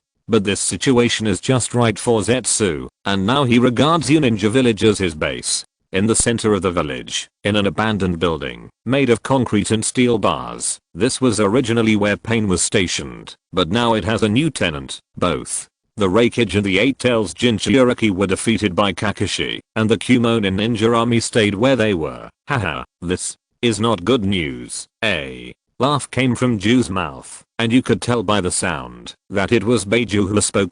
Compared to Beiju's playful smile, the other half of his face at this time, Henny Ju's expression became extremely gloomy. If the troops of Yun Ninja Village stop at this time, then they will not be able to reinforce the Iwa Ninja Village later. In this case, once Obito and the others are dragged down, it will be difficult to stop them with the strength of the Iwa Ninja Village itself. Lives in Konoha Village. Various ideas flashed through Henny Ju's mind for a while, but he rejected them one by one. Now that everyone else in the Akatsuki organization has been transferred to support the Iwa Ninja Village, Obito is the only one left with Rata, who is not very powerful. Even if he sends Rata to reinforce the Kumo Ninja, it's also difficult to deal with Kakashi. 1. Uzumaki Naraku is not enough. Here comes another Kakashi. You really deserve to die. Henry Ju cursed secretly in his heart. If that guy Madara was here, with his strength, this situation wouldn't have happened now, he thought in his heart.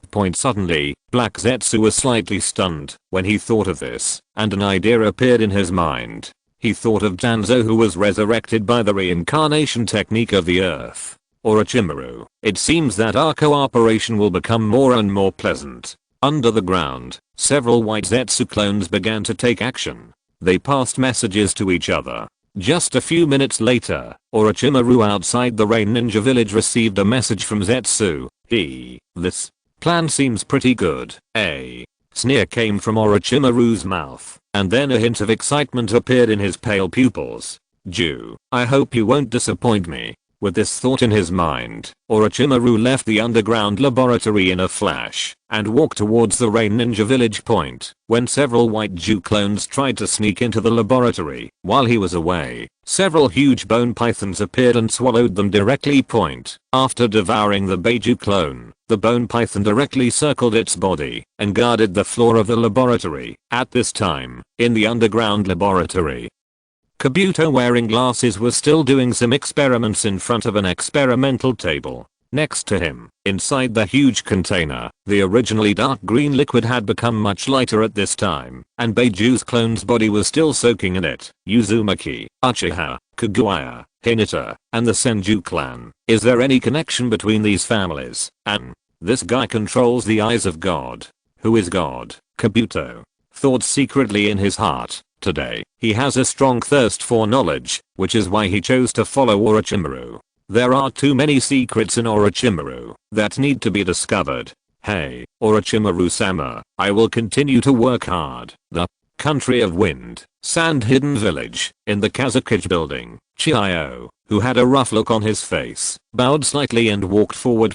Now she looks even older than before. With a trace of twilight on her face full of grooves, Chiyo slowly raised his head and looked at the top of the building, only to see that the original character for wind engraved on the building had disappeared, replaced by a brand new character for fire. Not only the Kazakage building, many buildings in Sunagakure village have now undergone brand new changes. However, the architectural changes are only the most basic. Most of the Sunagakure villagers did not pay too much attention to it, because they all noticed it at this time. The environment around Sunagakure village changes in the past. Throughout the Kingdom of Wind, as long as you walked out of Sand Hidden Village, you would basically see boundless yellow sand. But now the environment around Sand Hidden Village has been greatly improved. Wood escape. The sea of trees descends. At the entrance of Sunagakure village, a man wearing a green vest and a protective gear covering his cheeks had a strange mark on his hands. The man was Yamato. The Enbu he had temporarily separated from at this time was now operating in the ninja world in the name of Konoha Jonin. Boom. Boom. At this moment, the ground in front of Yamato trembled, and then dozens of tender green buds suddenly broke out of the ground. Then, under the stimulation of Yamato's chakra, these buds grew at an extremely fast speed.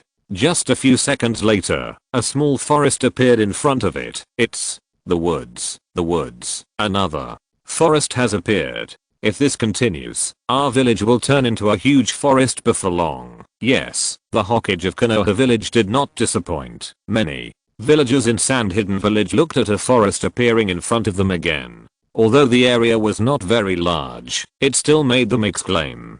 Especially some children. If adults had not stopped them, they would have rushed out of the village and ran away. Went to the woods. For the native Shigakure villagers, they can only see the woods when they go out to work and assist merchants in delivering goods, and those underage children may not have seen what a big tree looks like. Water escape, the great waterfall technique. At this moment, a low shout sounded in Yamato's ears, and then with a splash, a huge blue water flow appeared, pouring on the small patch of woods that had just appeared. Come on, Yamato. A figure also wearing a green vest walked out of the woods, waved slightly towards Yamato, and then walked to another open space. Haha. At this time, Yamato was still breathing heavily, and you could see that his forehead was covered with large beads of sweat. Although he can use wooden ninjutsu, he cannot release too many wooden ninjutsu at once due to his own chakra limit. Thinking about the arrival of the Sea of Trees just now, he has used it more than a dozen times today. Looking to the left from here, nearly 1,000 meters has now turned into a large forest. These are all his contributions. Yamato never imagined that his ninjutsu would one day be used to improve the environment and for other villages. However, although he felt a little surprised, Yamato did not have any resistance. On the contrary, he was very willing to improve the environment for the villagers here. Chapter 363 Itachi's new mission. Konan rushes to Konoha. Outside Tsunagakure village, Yamato simply rested for a while. After the chakra in his body recovered to some extent, he continued his greening project. Improving the living environment of Tsunagakure village is a plan proposed by Tsunade in order to improve the Tsunagakure villagers' view of Konoha in a short period of time. However, Tsunade also knows that simply improving the environment cannot make Tsunagakure village truly accept Konoha, but Tsunade believes that one day, Tsunagakure village will accept Konoha from the bottom of her heart point. Although this process may be lengthy, the rooftop of the Kazakage building, or it should be called the Fire Sand building at this time. Fire Sand, Tsunade, after discussing with Shikaku and others, gave the new name to Sand Hidden Village, retaining the original sand character of Sand Hidden Village. There is a slightly slender figure on the roof of the building with black pupils and two deep ravines on his delicate facial features. It is Itachi point at this time. Itachi raised his head and looked into the distance, thinking about something in his slightly complicated eyes. Swish, swish. At this moment, two Anbu personnel wearing masks appeared here. Team leader, they were all Anbu members who came to Sand Hidden Village with Itachi this time. Itachi was not surprised by their arrival, because it was he who summoned the two of them. Not long ago, Itachi received a summons from Tsunade, and he had a new mission. Tsunagakure village has been stabilized for the time being. Even if any abnormal situation occurs, with the strength of Konoha village currently stationed here, the situation can be controlled for a short period of time. Someone will naturally come to rescue the place by then. However, Itachi believed that such a situation should not happen in Tsunagakure village today. The Enbu's actions have never stopped in the past few days. Almost all the senior officials of Tsunagakure village have been purged. No matter overt or covert, any opposition to Konoha has disappeared. Tsunade had given an order, before sending Anbu personnel here, asking them to secretly eliminate any opposition.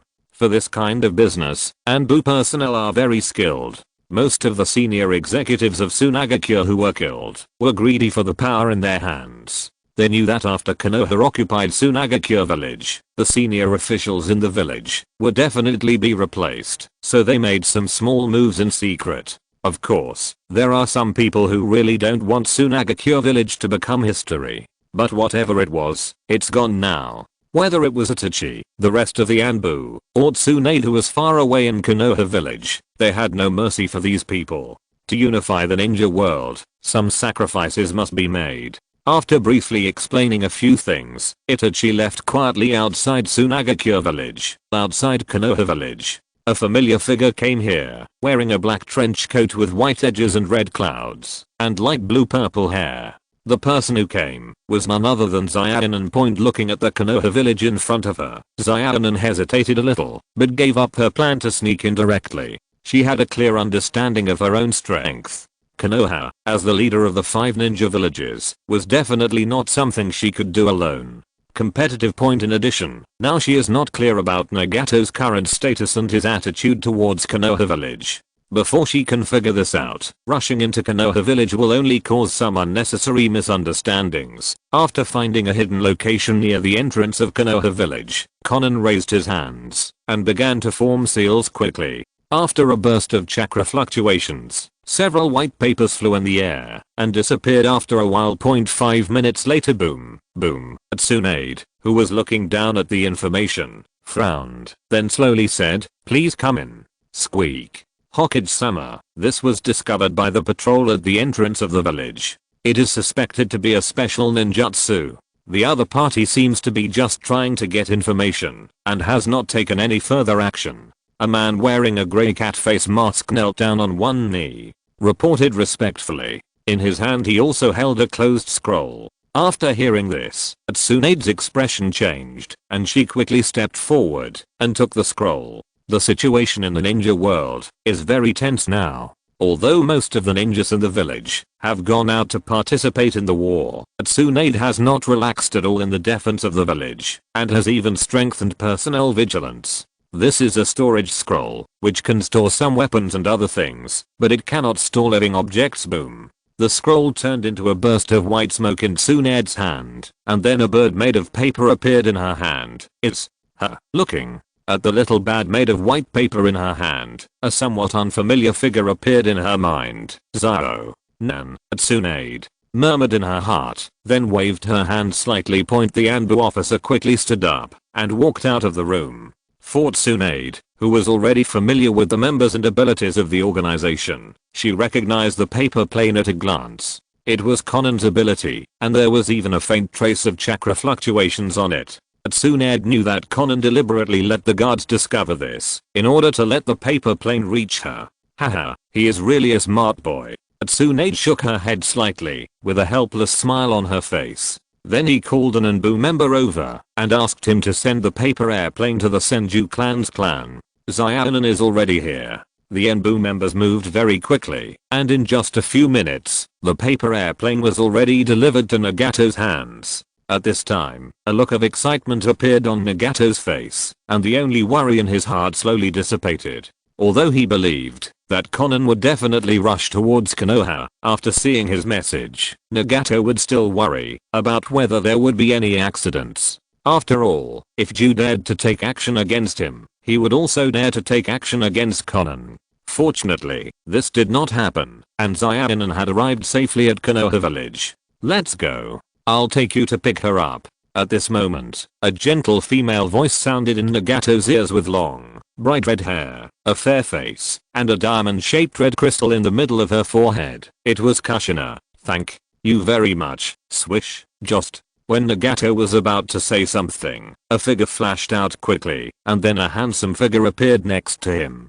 The person with the familiar long silver hair and blue armor was none other than the second Hokage. "You're welcome, kid. Just to be on the safe side, let me take you there." The second Hokage spoke slowly. Although his tone was calm, it gave people a feeling that could not be refused. Nagato was just slightly stunned by this, but he quickly figured it out, nodded and said, "Then I'll trouble you, second Hokage-sama." Chapter 364. Deidara feels teased. Swish. In the Senju clan's clan, the second generation put his hand on Nagato's shoulder, and then directly used the flying thunder god technique to teleport him away. Kushina, who stayed where she was, suddenly lowered her head, with a complicated look in her eyes at this time. She suspected one thing in her heart, that is, on the night she gave birth, in addition to Obito wearing a mask, there was also a man in black robe who only showed one side. At that time, she had just given birth, was weak and worried about Naruto's safety, so she didn't pay attention to the man in black robe. Even later, she just put what happened that night on Obito's head. She only thought that the man in black robe was an ordinary member of the Akatsuki organization. But the appearance of Nagato and the identity of the Akatsuki leader made Kushina suspicious. She tried to ask the other party about the identity of the man in black robe several times, but in the end she did not speak. A bold guess slowly emerged in Kushina's mind. Is it really him? Kushina secretly thought in her heart, and then a helpless smile appeared on her face. Ugh. After sighing, Kushina turned and left, and the sadness on her face disappeared. It's all over. We just need to deal with the culprit, she murmured in her mouth. Art. Fire escape. Oh, fireball. Wind.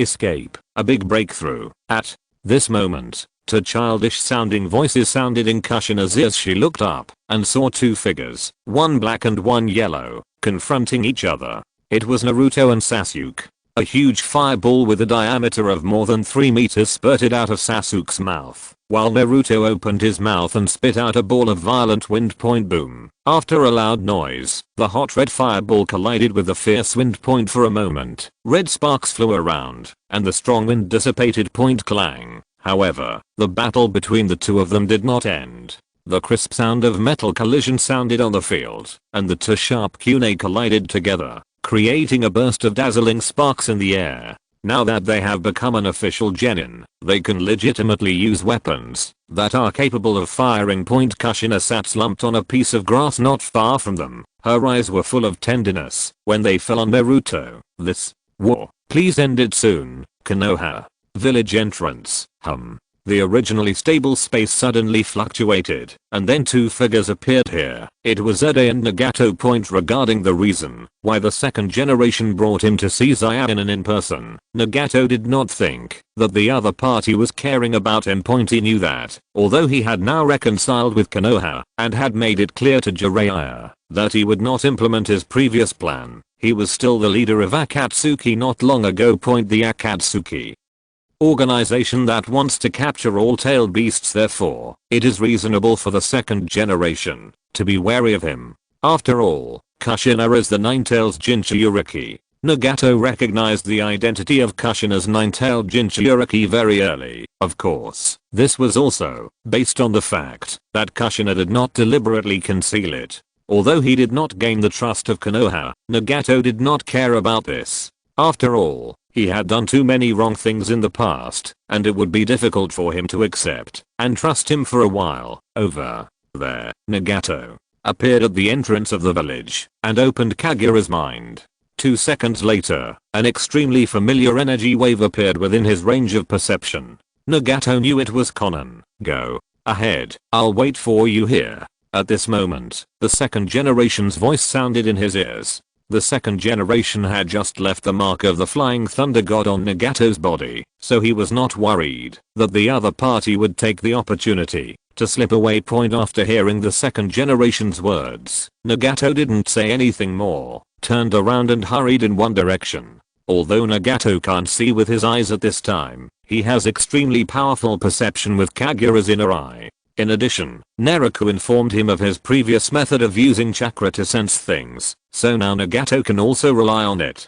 Chakra senses something. Soon, he met Zayanin. 10 minutes later, the two arrived at the entrance of Konoha village. The second generation did not ask any questions, and took them directly back to the Senju clan's clan, outside the Kingdom of Stone. Damn, how can this guy run so well? On the back of the giant bird, a look of anger appeared on Deidara's face. He was about to go to the place where the Konoha ninja army was stationed, but was stopped by Shizu. Deidara may not have noticed at this time that they were getting further and further away from the position of the Konoha ninja army. The giant bird was flying in the air, and above the ground, there was a figure holding a silver sword. It was Shizu. Looking up at the giant white bird in the sky and the two figures on the back of the giant bird.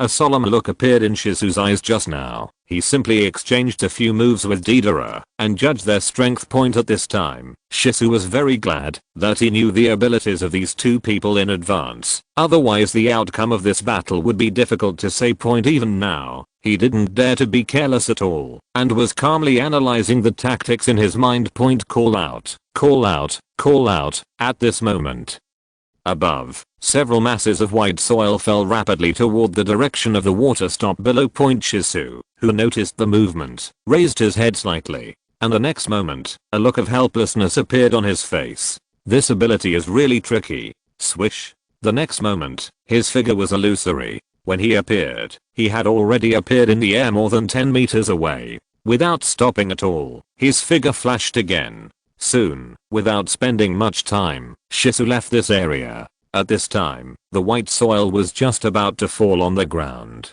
Drink, drink, drink. At this moment, Deidara, who was standing on top of the giant bird, shouted loudly. Next moment, boom, boom, boom.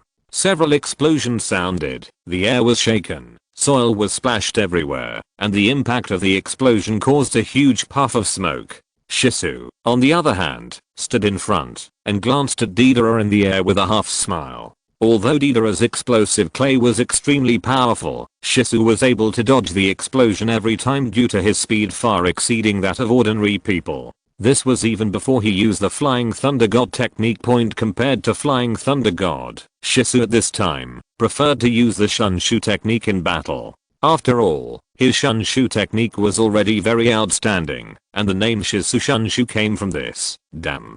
Guy, are you kidding me? Deidara's face became increasingly ugly. Looking at Shisu on the ground, he suddenly made a crazy move. If you're listening to this novel on a channel other than Fanfic World, it means they downloaded and uploaded it without effort. We cordially invite you to visit our channel, Mundo Fanfic Novelos. There you'll find the original version of this story and you can explore many other novels of various genres. We're waiting for you to immerse yourself in a world of incredible novels.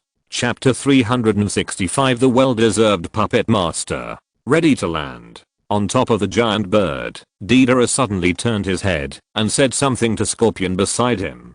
Filiu, who was just a puppet, did not respond to him, but a touch of light blue energy emerged from his body. Next moment, call, call, call. The sound of howling wind sounded in Deidara's ears. Under his control, the giant bat descended towards the ground at an extremely fast speed, and the direction was directly pointed at Shisu above the ground.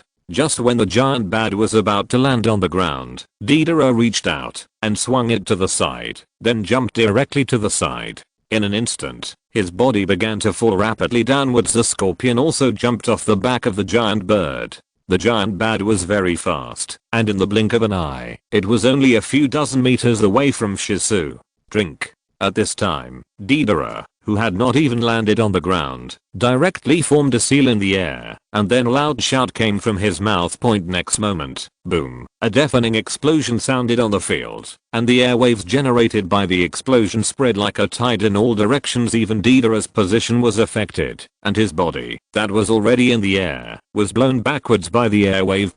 Boom. Finally it fell heavily to the ground. Haha. I must have been tricked now. Although he was a little painful from the fall, Deidara didn't care. He stood up from the ground with an excited look on his face and looked forward with a smile. That was the place where the giant bird exploded just now. A huge circular pit appeared on the originally stable ground, and the surrounding ground became scorched black. It's just that these are not what Deidara wants. His eyes flow forward, and he wants to find the figure that constantly provokes him. You failed. At this moment, a figure emerged from behind Deidara. It was Filiu Tiger, perhaps, because its body was made of various hard materials. Filiu, who looked the same as before, as if he had not been affected by the explosion just now. Hearing Scorpion's words, Deidara was slightly startled, and a trace of anger flashed through his eyes again, but it quickly disappeared. Haha, he's just a guy with a slightly faster speed. As long as I get the chance, I can turn him into a real art in one go. Deidara spoke loudly, his tone revealing a hint of dissatisfaction unique to a young man. Scorpion ignored him and just maximized his perception to check Shisu's position. Compared to the young and frivolous Deidara, Scorpion is obviously much more mature. Haha, are you two looking for me? At this moment, a sneer came, and then a figure appeared in front of Deidara and the other two, holding a silver sword in his hand, and with a barb-like hairstyle. The person who came was none other than Shisu. It can be seen that Shisu's complexion is as usual at this time. There is no damage on his body, and the Jounin vest on his body is also intact. Detonate the bomb. At this moment, a low shout sounded on the field, and it was Deidara who spoke. He stretched out his hand, and several mud bombs as big as thumbs flew towards the direction of Shisu ahead. Drink. At The same time, Deidara raised his hands to quickly form seals. Point boom, boom, boom. In an instant, when those mud bombs were about to fall on Shisu, they exploded in the air, creating a huge impact. But at this time, Deidara couldn't laugh at all when he looked at the power of the explosion in front of him. At this time, he only felt a chill on his neck. The silver blade was touching his neck, and the man holding the knife was holding it. It's Shisu. Point. Although he held Deidara's neck with a knife, Shisu's face looked solemn at this moment. In the sight of those scarlet eyes, he could clearly see several small chakra threads holding him cut off his blade. Point. If it weren't for these chakra lines, he might have slit Deidara's neck at this time. The Scorpion of Red Sand, the most talented puppet master in Hidden Sand Village. It really lives up to its reputation, Shisu secretly thought in his heart. The next moment, red flames rose on the silver sword, and those small chakra lines were directly burned by the flames call out. At this moment, there was a sound of cracking in the air, and a sharp thorn was quickly stabbed towards the back of Shisu's head. Fenny, Liuhu, tail thorn on the back, something made of steel, like a scorpion's tail, stabbed towards Shisu. Point. Shisu's face tightened when he noticed the abnormality. Without hesitation, he quickly turned around and slashed behind him with the sword burning with red flames. Point. Clang. There was a clear sound of metal collision, and a spike connected to the chain fell to the ground, but the next moment, it was quickly pulled back, and finally returned to Liuhu's back. Drink. At this moment, a low shout sounded, followed by a huge explosion. Point. Boom. I saw a few small grasshoppers at Shisu's feet, and then they exploded like bombs. The huge explosion caused a huge impact, splashing mud, and a huge smoke enveloped the area. Point. Clang, clang, clang. But at this moment, several metal collision sounds were heard, and bursts of sparks could be vaguely seen in the smoke. I was dodged again. This guy's really tricky. Outside the smoke, Deidara looked serious. He easily dodged his moves one after another, while making people feel angry. He also realized one thing. That is, although the explosive power of his moves is very powerful, it is difficult to really hurt someone as fast as Shisu.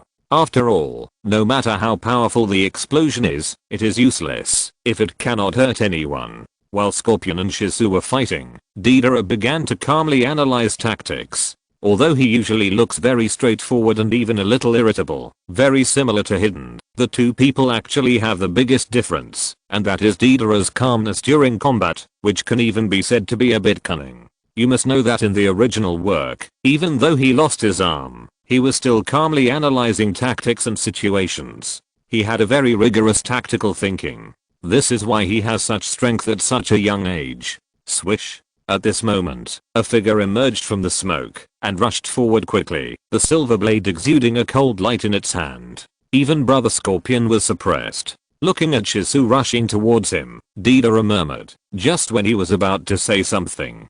Kai. The silver blade tore through the air and struck directly at his neck. Point. Boom. A round white substance rolled to the ground. Chapter 366 Shisu Fierce Battle. It's just a clone. Looking at the grey headless body in front of him, Shisu knew that this was just a clone of Deidara. Point. Snapped, snapped, snapped. Suddenly, just as Shisu was about to evacuate, several long lines of white clay burst out from the headless body and wound around his body. Because the distance was too close, Shisu could not avoid it at this time, and was instantly wrapped around his body by long white threads. Did you make it? Not far away, a figure slowly stood up.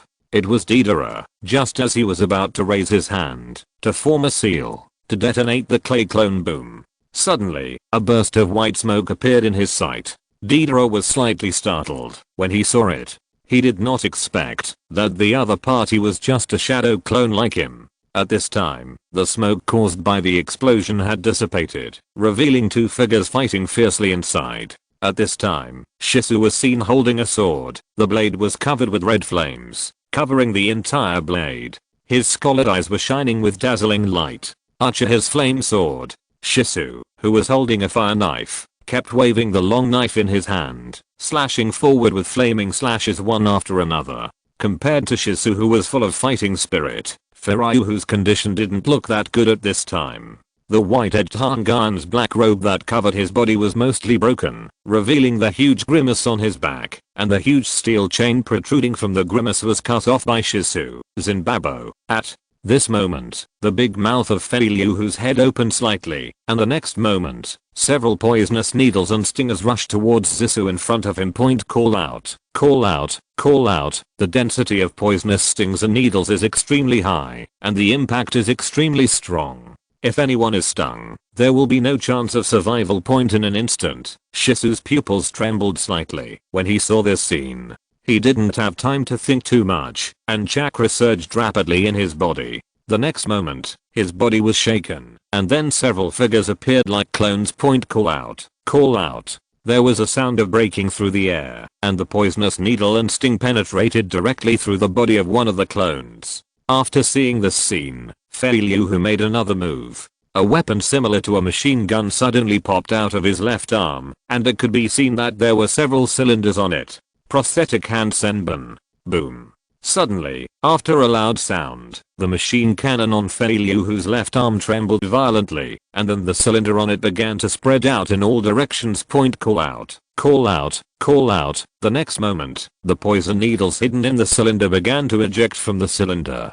Because the cylinder was scattered, the direction of the poison needles this time was like bullets fired from a shotgun, shooting in all directions. Almost instantly, Shisuo felt a strong sense of crisis, just when he was about to make a move. Boom. Suddenly, the ground trembled violently, and then a centipede, all white and nearly 1 meter long, emerged from the ground at Zishu's feet. Just the moment it came out, Centipede seized the opportunity to wrap around Shisu's ankle. Shisu's expression suddenly changed at this. Drink. At this time, Deidara's loud shout also came over, and the next moment, boom, a violent explosion sounded again. This time the clay centipede was much larger than the clay grasshopper that exploded before, so the power of the explosion was even greater. The explosion covered a range of almost 10 meters, and even Fei Liuhu on the side was affected, and his body quickly flew backwards. But Deidara obviously knew some details about Scorpion, and he knew how capable his brother Scorpion was.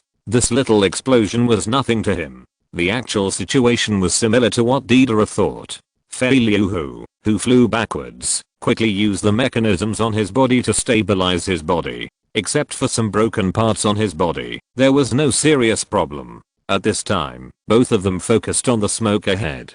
Perhaps because they were worried that the explosion just now was not powerful enough, Deidara threw a few more detonating bombs into the smoke. Boom, boom, boom. Several more deafening explosions sounded. However, Deidara's expression changed at this time, and he saw a figure appearing behind him again. It was Shisuo. Without any extra movement, Shisuo swung his knife and slashed directly at Deidara. He was sure that this time it was definitely his true body. Scorpion on the other side also noticed Deidara's situation, and without hesitation, light blue chakra surged out of him, and then several chakra lines quickly rushed forward. In fact, the reason why Scorpion repeatedly rescued Deidara was not because he cared about him, but because he knew that if something unexpected happened to Deidara at this time, it would be difficult for him to save Shisuo alone.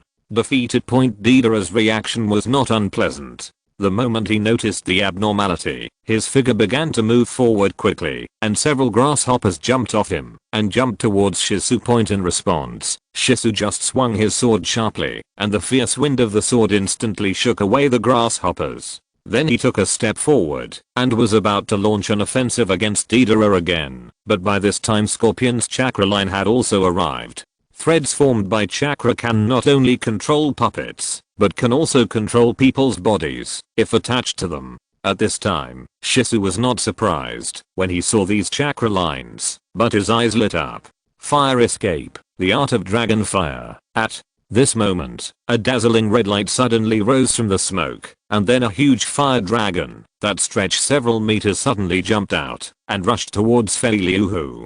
Seeing this, both Scorpion and Deidara immediately understood that something was wrong, especially Deidara. He turned to look at Shisuo behind him, and for a moment he couldn't tell whether it was the shadow clone or the original body, but he knew the answer the next moment. I saw that the moment Scorpion's chakra line touched Shisuo's body, it turned into a burst of white smoke with a bang. At this time, Z, who reacted, also made a move immediately. Fei Liuhu's body quickly retreated towards the back, trying to avoid the fire dragon's attack. However, because the fire dragon was too fast, he was still directly hit by the fire dragon. It was bombarded on the body point boom. In an instant, after a loud noise, crimson flames filled Feilyu's body. The flames burned the air and made a crackling sound. Swish. A figure flashed past and came to the flame-covered Hirohu. It was Shizu. Without any hesitation, the silver long knife was swung out instantly, and the sharp blade directly cut Feilyuhu in the middle, splitting its half. Chapter 367. The Blue Beast appears, and the troops retreat. Within the Kingdom of Stone, Deidara, why is he here? Has he joined the Akatsuki organization? In a camp, Huang Tu gradually frowned. After listening to the report of his subordinates, he had already guessed that the reinforcement Inoki was talking about were the Akatsuki organization, but what he didn't expect was that Deidara turned out to be a member of the Akatsuki organization. A touch of complicated emotions appeared on Lois's face. Deidara was nominally a disciple of the third Tsuchikage, and could also be regarded as his junior brother. Although the two did not spend much time together, he knew that his father, the third Tsuchikage, liked wants each other very much. There were even plans to train him as the fourth Kazekage. Although Deidara later defected from the village for no reason, the Iwa Ninja village only issued a wanted order symbolically. Basically all the senior officials in the Iwa Ninja village knew how much their third generation Tsuchikage loved this apprentice. Ugh. After sighing, Huang Tu quickly collected his emotions and strode out of the camp. Under the leadership of several guards, he came to the front of the team. Now that he was in wartime, he didn't dare to slack off at all. Huang Tu knew very well that, although there were members of the Akatsuki organization as their vanguards fighting against the Leaf Village, the people he led would have to go to the battlefield sooner or later. Even if the Akatsuki organization is strong, they only have a few members, but Konoha village has sent tens of thousands of ninja troops this time, and Huang Tu has a feeling in his heart. Iwa Ninja and Konoha will soon be at war with each other. Outside the Kingdom of Stone, tens of thousands of ninja troops led by Fugaku and his Ashu are waiting in full formation.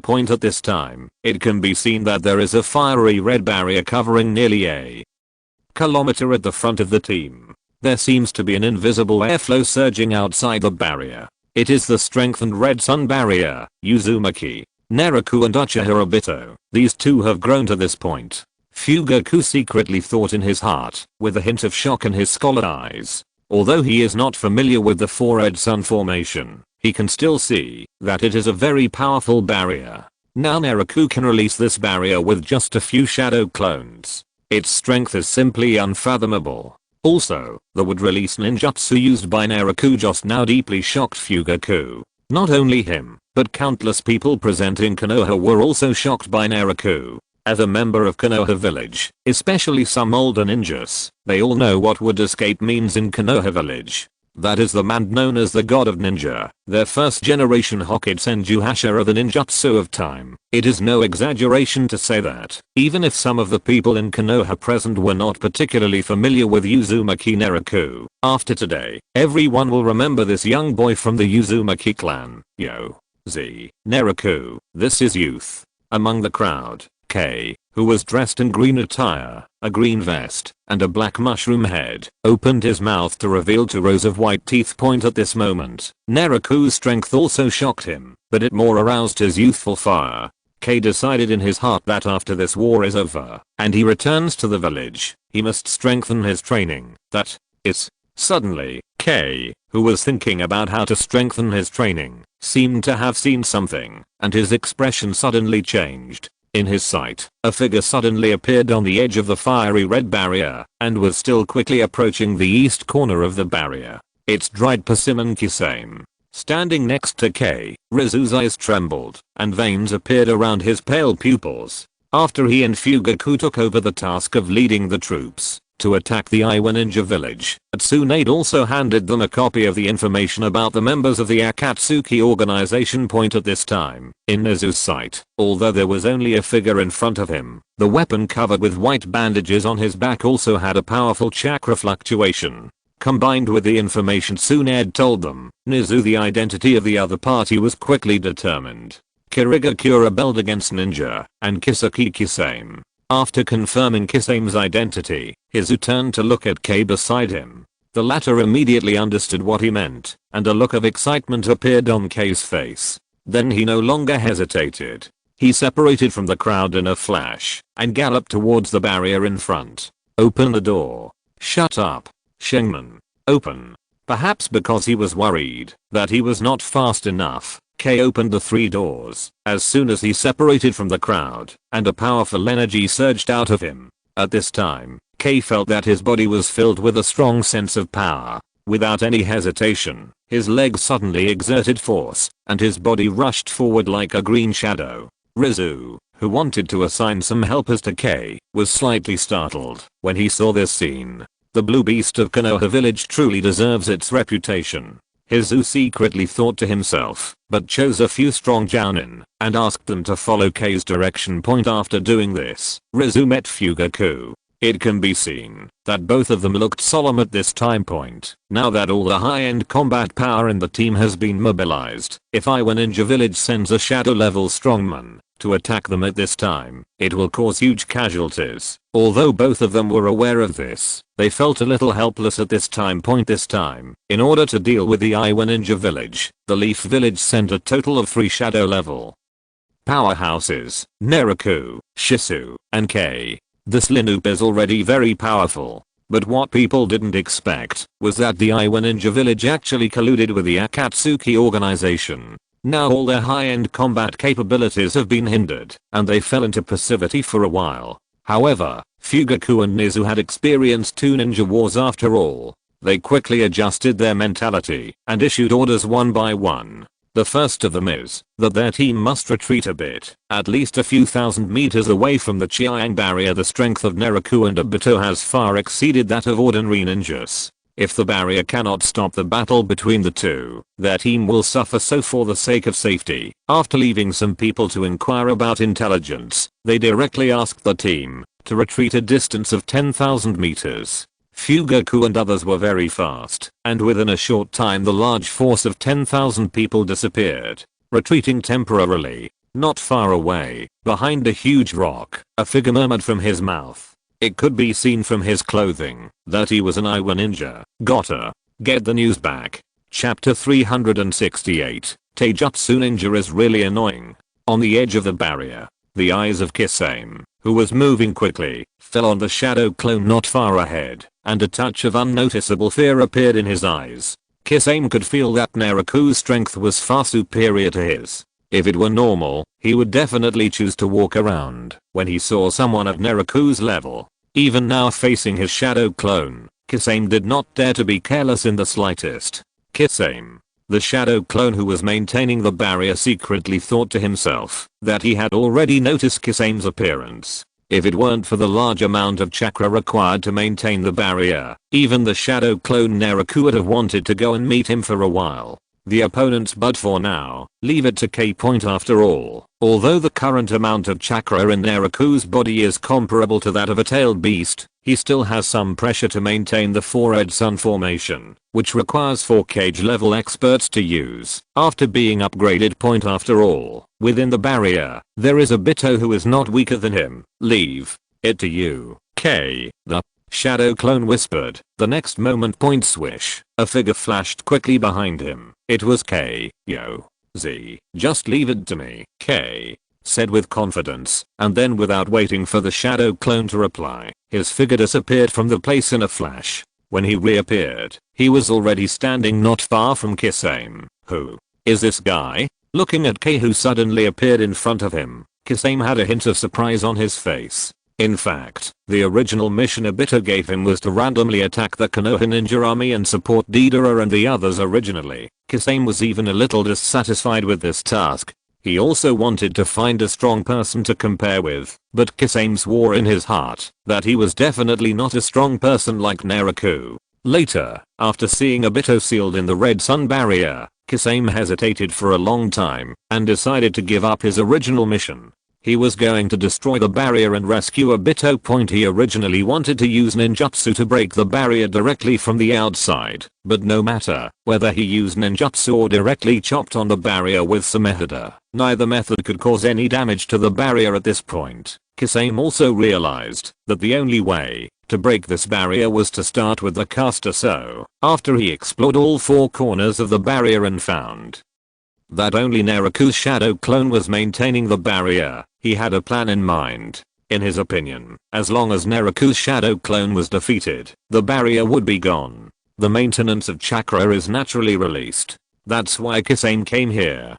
Kisame carefully looked at K in front of him. Although he did not sense too strong chakra fluctuations in this guy, Kisame still did not dare to be careless at all. Compared to Kisame's cautiousness, K's expression was also solemn at this time. Although he already knew most of Kisame's abilities and the ability of Sumehuda to swallow chakra, K did not dare to be careless at all. For ninjas, intelligence is sometimes very important, but sometimes if you rely too much on intelligence, you will only die in an ugly way. K's body tensed slightly, and there was an invisible air current flowing slowly on the surface of his body that had already opened the 3 doors. Boom. The next moment, K's legs suddenly exerted force, and instantly, his body rushed forward like a cheetah. Kisame's face tightened at this.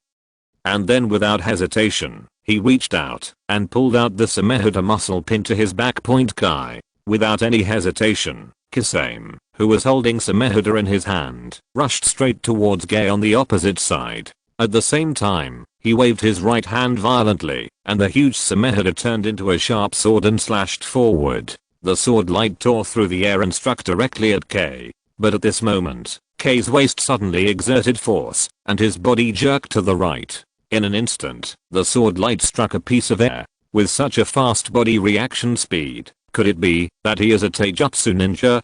Kisame, who saw K's movements, murmured in his mind, calmly and quickly analyzing K's abilities. But at this moment, his pupils shrank suddenly, followed by a loud bang, and his body instantly felt as if it had suffered a huge impact, and his body bent and flew sideways. At this time, Gay, who stayed on the spot, maintained his kicking posture. Just now, after evading Sumehuda's attack, he kicked Kisame at extremely fast speed. Swish. Without giving Kisame a chance to react, as he was flying upside down, Gay exerted force on his legs and moved forward again, launching an offensive towards the opponent.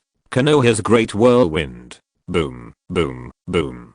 K's body was seen spinning rapidly, and then he kicked Kisame one after another. Kisame, who hadn't even stabilized his body for a moment, was caught off guard again. Under K's pressure, his body was retreating continuously. Taijutsu. Ninjas are really annoying. Kisame showed an angry look on his face, and then he quickly took a step back. While avoiding K's attack, he held the Sumehuda muscle in both hands, and swung it directly forward. In an instant, the huge Sumehuda muscle set off a gust of wind, and hit K heavily. Swing it away. K's face tightened at this, and he exerted force on his feet, leaping up quickly, and the huge sword light failed again. Taking advantage of this opportunity, K, who was in the air, kicked out violently again. Konoha's powerful whirlwind. In an instant, this kick directly hit Kisame's chest, and the huge force caused his body to fly backwards like a cannonball. Boom. He didn't stop until his body hit a big tree. Suddenly, Kisame felt something strange in his hand. When he looked down, he saw that the same muscle on his hand was trembling slightly, as if he was saying something. Okay, bear with me a little longer. Now is not the time to eat, Kisame said with an ugly expression. He who had been suppressed by K was now a little angry, and a look of anger appeared on his face. But even though he felt angry, Kisame also understood that the opponent's strength was not that easy to deal with. But even so, Kisame still has strong confidence in himself. You should take a rest first. As he spoke, Kisame put the Sumehuda in his hand back on his body. Perhaps to appease the opponent, he also took the initiative to release some chakra and sent it to Sumehuda's mouth. Naturally, Sumiki would not refuse the food delivered to his door, although for him, the food was a bit small. This is about to start using the water release ninjutsu. K, who saw Kisame's movements, secretly thought to himself that this was the benefit of knowing the other party's intelligence. Once the other party made any move, he could even deduce its next move. Chapter 369 8-Door Dungeon plus Strange Power. Water Escape, Burst Water and Rush Waves. Outside the barrier, Kisame quickly formed seals with his hands, let out a low cry, and then suddenly opened his mouth. The next moment, a surging wave of water spat out of his mouth and fell towards the ground. Wow. Hooray. The water flow that is enough to form Hubo spreads along the ground in all directions, and its speed is much faster than ordinary waves. In response, a trace of solemnity flashed across Kei's face. Although he was good at taijutsu and had some restraint on Kisame's ability to absorb other people's chakra, the opponent's water escape ninjutsu should not be underestimated. Kisame Kisaki is known as a tailless beast in the ninja world. The amount of chakra in his body is very large, almost as much as a tailed beast. And the Samehada he possesses, as one of the 7 Kirigakure ninja swordsmen, not only has the ability to absorb the chakra of others for his own use, the Samehada itself can also store a large amount of chakra, which can provide users with the ability to regenerate cells at critical moments. And Kisame can even merge with it to become a fishman. However, it is worth mentioning that most people think that Kisame has the ability to absorb the chakra of others through the use of Samehada muscles, but in fact he also has this ability himself. However, this does not have much effect on Kei, who specializes in physical arts. You must know that taijutsu ninjas like Kei do not rely on chakra and ninjutsu to attack, so from this aspect, Kei can be regarded as Kisame's nemesis. Kisame also felt a little depressed about this. It was not that he had never encountered ninjas who specialized in taijutsu before, but their taijutsu were relatively weak, and some even defeated them without him using the power of Samehada. So Kisame never paid attention to this weakness of his, until he met Kei this time. Kisame felt a little tricky, but he just felt that it was a bit tricky. Kisame never thought that he would be defeated by a taijutsu ninja. Boom. The huge water flow continued to spread in all directions, and some even hit the barrier, but just for a moment, the water flow was directly deflected. Huangman, open. At this moment, a low cry came from Kei's mouth, and the next moment, the invisible airflow appeared again, flowing around his body. Swish. Kei charged up his legs, and then jumped suddenly. His whole body instantly appeared in the air. At the same time, a fierce wave of water hit the place where he was standing just now. Light blue chakra appeared on his feet, and then Kei moved quickly with his feet on the water, and once again pounds towards Kisame. Water. Release. Water shark bullet technique. Wow. After a sound of surging water, several shark-like water bombs composed of light blue water rushed towards Kei. The shark opened its mouth, revealing the 2 rows of sharp teeth inside. Dooman, open. When Kei opened the door again, his aura surged, and the invisible airflow on his body slowly began to change. From a distance, it looked like a light green steam wrapped around his body. Swish. Kei, who had opened the 5th door, moved faster. Faced with the attack of shark bombs, his figure flashed quickly, and he quickly dodged the impact of dozens of shark bombs. Some of those who had no time to dodge were also kicked by him. Kicked to pieces. Kisame's face hardened when he saw this, and his eyes fell on the layer of light green steam surrounding Kei. He felt a sense of threat from it, although it was not strong. Kisame was not Kei's limit. Jingman, open. Kisame's guess was not wrong. Kei gritted his teeth and let out a muffled groan. Then the green light on his body swelled, his black hair was blown up by the green steam, and a dark red appeared on Kei's face. Boom. Kei's movement speed surged again as the King's Gate opened, and his whole body seemed to turn into a green shadow, but he was already at Kisame's side in the blink of an eye. Konoha's strange power whirlwind. Turning around, he instantly launched a rapid backspin kick and landed hard on Kisame. Perhaps it was because Kei's speed increased so quickly that Kisame had no time to dodge at this time, so he barely raised his arms to block his chest, wanting to use this to resist Kei's attack. But the next moment, he regretted it. Boom. There was a violent vibration, and Kei's rigid legs directly hit Kisame's arms. A violent wave of air was heard, and then Kisame's body flew backwards like a kite with a broken string, and a sharp pain spread to Kisame's nerves. At this time, he only felt as if his 2 arms were about to be broken. Boom. The body hit a rock wall hard, and the huge force caused the hard rock wall to collapse slightly. An intense pain spread throughout his body, especially his arm, and Kisame could feel that the bones in his arm had been shattered. As expected, I have mastered it. Strange power. Not far away, a red-haired figure murmured from its mouth. It was Naraku's shadow clone. In addition to the 4 shadow clones who maintain the red sun barrier, Naraku also separated several shadow clones to prevent any accidents. Looking at Kei, who had completely gained the upper hand in front of him, a smile appeared on the shadow clone's lips. He had already expected the outcome of this battle, because Kei defeated Kisame in the original work, but now compared to the original work, because of his appearance, Kei's strength is even greater than in the original work. Much more powerful. After Naraku mastered the strange power, he obtained Tsunade's consent, and passed the strange power to Kei. And Kei did not disappoint him. Not only did he quickly master the strange power, but he also combined it with the 8-gate dungeon. The strange power, that originally requires an explosion of chakra, can be used by Kei. He only needs to use the green steam energy to achieve the effect of strange power by opening the 6th gate of the 8-gate dungeon. With the 8-gate dungeon and Tsunade's strange strength, even Naraku didn't dare to attack him head on. Naraku had done experiments in the battle with Kei. Even Susan couldn't block his full blow, let alone Kisame.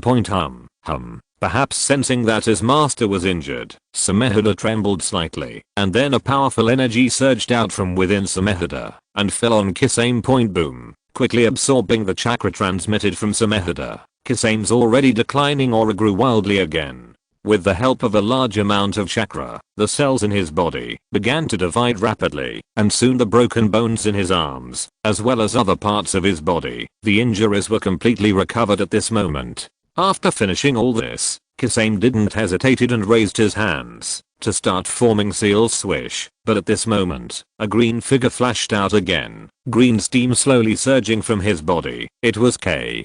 Chapter 370. To a Suzu. Konoha's strange power whirlwind. Kei, who appeared in front of Kisame, kicked out fiercely again.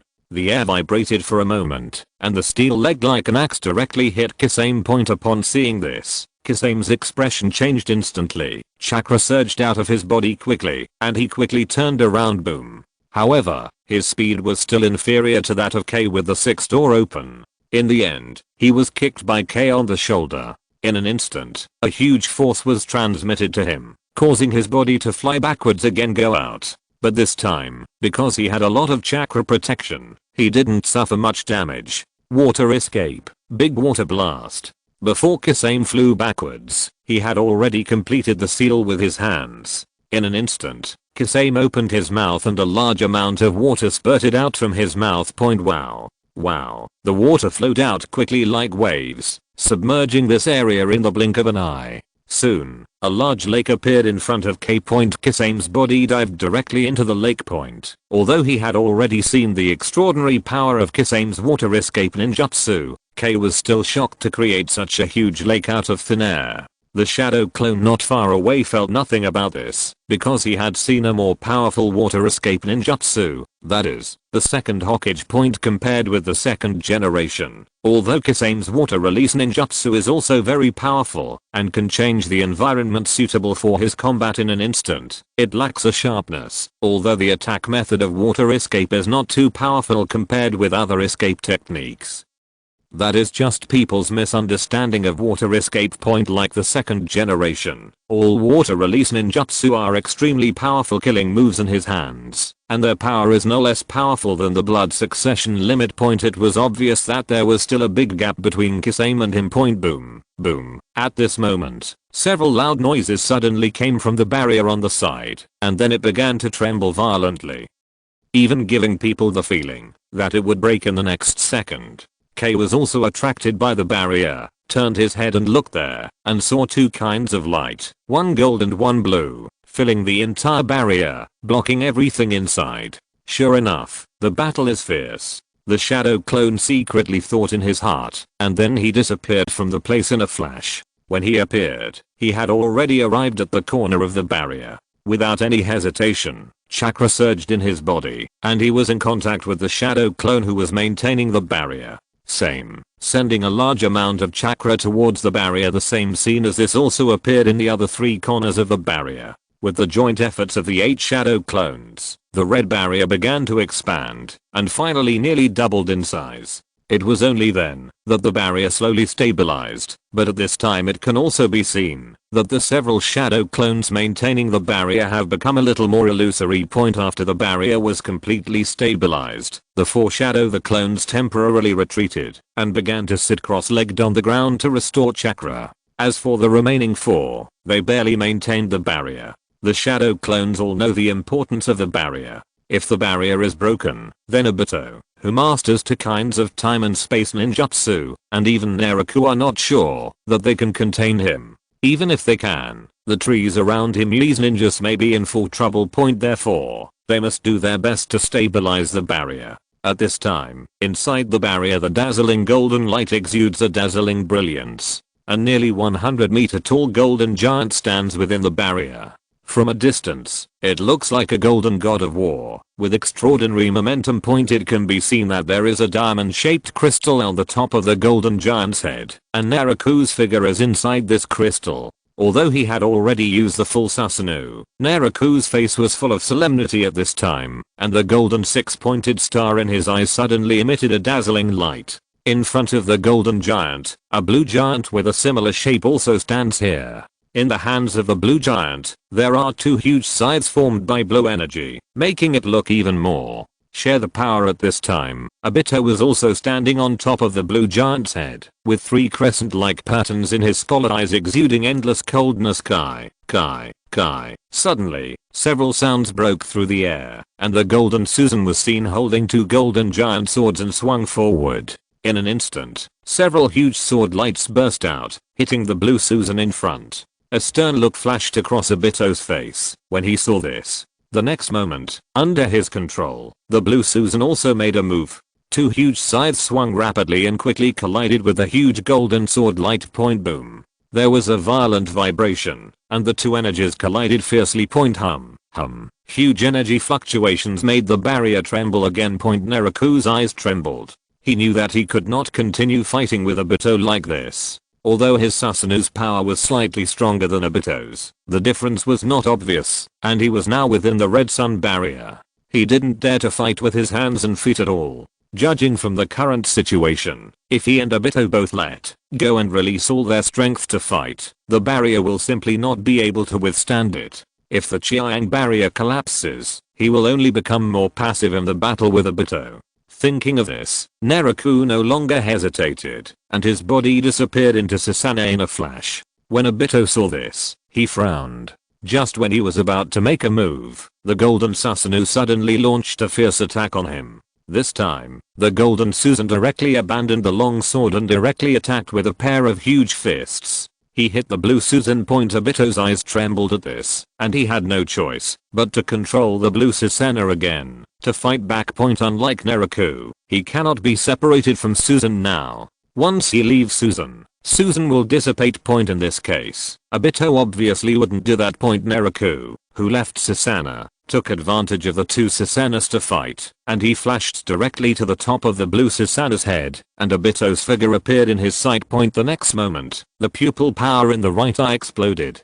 Black flame thunder. In an instant, a cluster of black flames appeared on Obito's body, and as Naraku increased his pupil power, the spread of the black flames began to accelerate. In this regard, Obito's expression remained normal. For him who had fought against Naraku many times, black flame thunder did not pose much of a threat to him. The right eye trembled slightly, the pupil power was quickly released, the divine power was activated, a space vortex appeared, and the black flame was instantly absorbed into the space vortex. The newly burned skin on Obito's body also returned to normal in an instant. Chapter 371 The blue Susanoo who was knocked down became nourishment. At this time, Obito is no worse than Naraku in terms of pupil power and chakra. Even in terms of physical fitness, if it weren't for Naraku mastering the magic of the Shimegan forest, he would be comparable to Obito. The ratio is almost the same.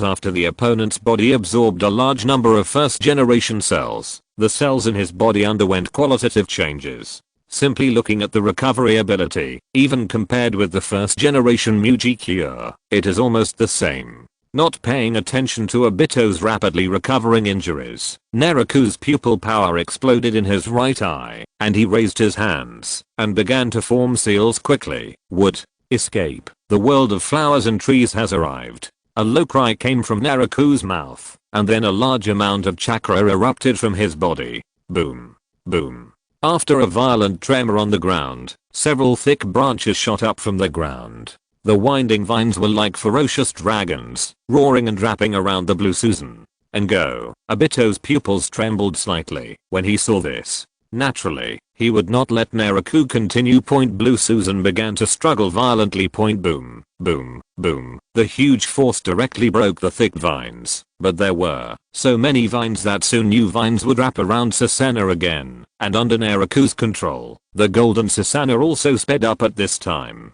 Attack speed. Punch after punch hit the Blue Susan. At this moment, countless huge pink flowers bloomed from the vines. The next moment, when the flowers bloomed, rich yellow pollen poured out from the flowers and floated into the air. Humph. A cold snort came from Obito's mouth. Although this pollen was very poisonous, as long as he held his breath, the pollen could not cause any harm to him. And with Obito's current ability, even if he doesn't breathe for more than 10 minutes, there won't be any serious problems. Boom. Boom. But at this moment, the golden Susan's huge fist struck the Blue Susan once again. Obito's eyes narrowed slightly at this. Although he was a little reluctant, Naraku's Susan was stronger than his Susan in terms of strength and strength, but fortunately, the gap was not too obvious. How is this going? Suddenly, just when Obito was about to control Susanoo to fight back, he suddenly discovered that Susanoo's power was rapidly declining. Not only that, even Susanoo's huge body was rapidly weakened by the golden Susanoo's punch.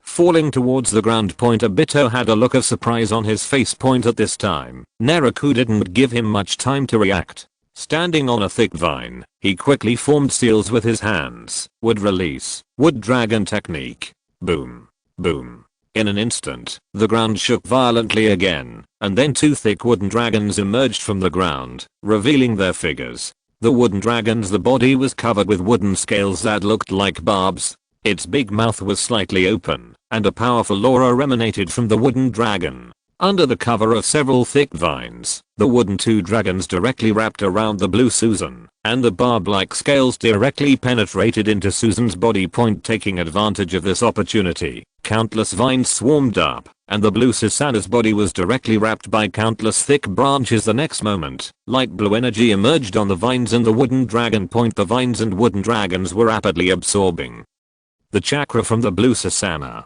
After a while, Naraku felt a large amount of chakra return to his body. At this moment, the downed Blue Susan became Naraku's nourishment. Success. Naraku's original tense expression gradually relaxed a little, but he also knew that at this level, it would not be able to cause any substantial harm to Obito. As for the chakra extracted from him, it was nothing to Obito, who had two tailed beasts in his body. At this moment, a somewhat illusory image of a person, like a ghost, slowly floated out from the layers of tightly wrapped vines. It was Obito, but his face looked a little ugly at this time. Originally, only the right half of his face looked a bit ferocious, but now his entire face became a bit oozing.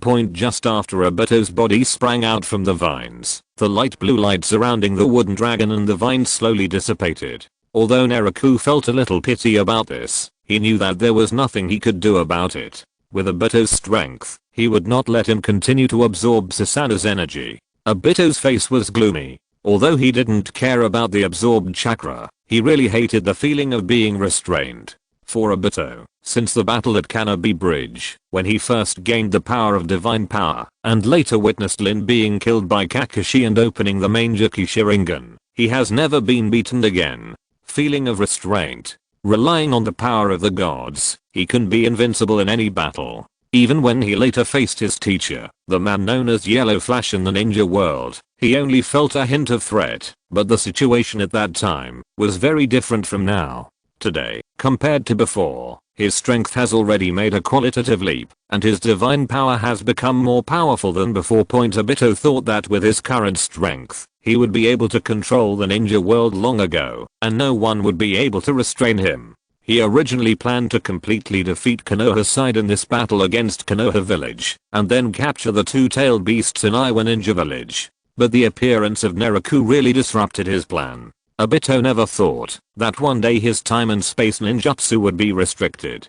Now, whether it was his divine power or the instant memory brought to him by Zuosuke's eyes, these two abilities could only be used within this barrier, and Obito fell into passivity for a while. Originally, he wanted to use the complete Susanoo power to break the barrier, but what he didn't expect was that the barrier was not broken, and instead Naraku sent a wave of chakra. Thinking of this, Obito's face became even more gloomy. Wooden release, the art of cutting. At this moment, Obito suddenly took action. After he raised his hand and quickly formed a seal, wooden thorns appeared around him, and then all these wooden thorns rushed towards Naraku. Call out, call out, call out. The wooden thorns tore through the air, stabbing straight forward like sharp long arrows. In response, Naraku, who was standing on a vine, just raised his hand slightly, and in an instant, a thick vine quickly sprang out and blocked him. Boom, boom, boom. The next moment, the wooden thorns hit the vines, making waves of excitement.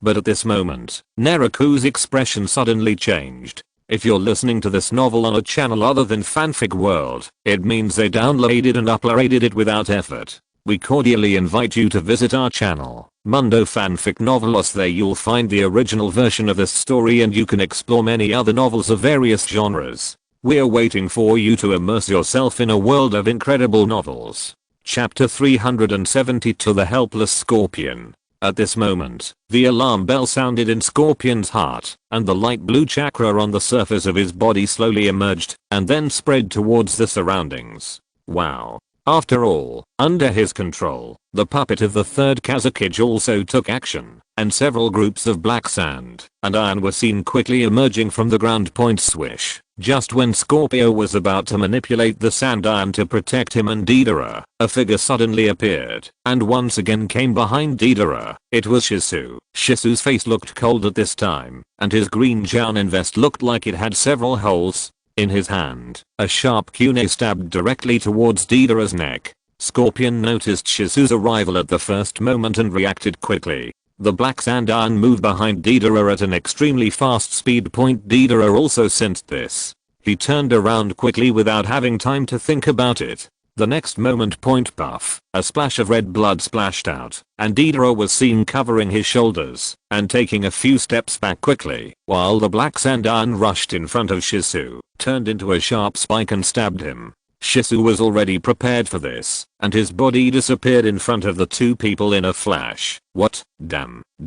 At this moment, Deidara yelled crazily, his anger almost making him lose his mind.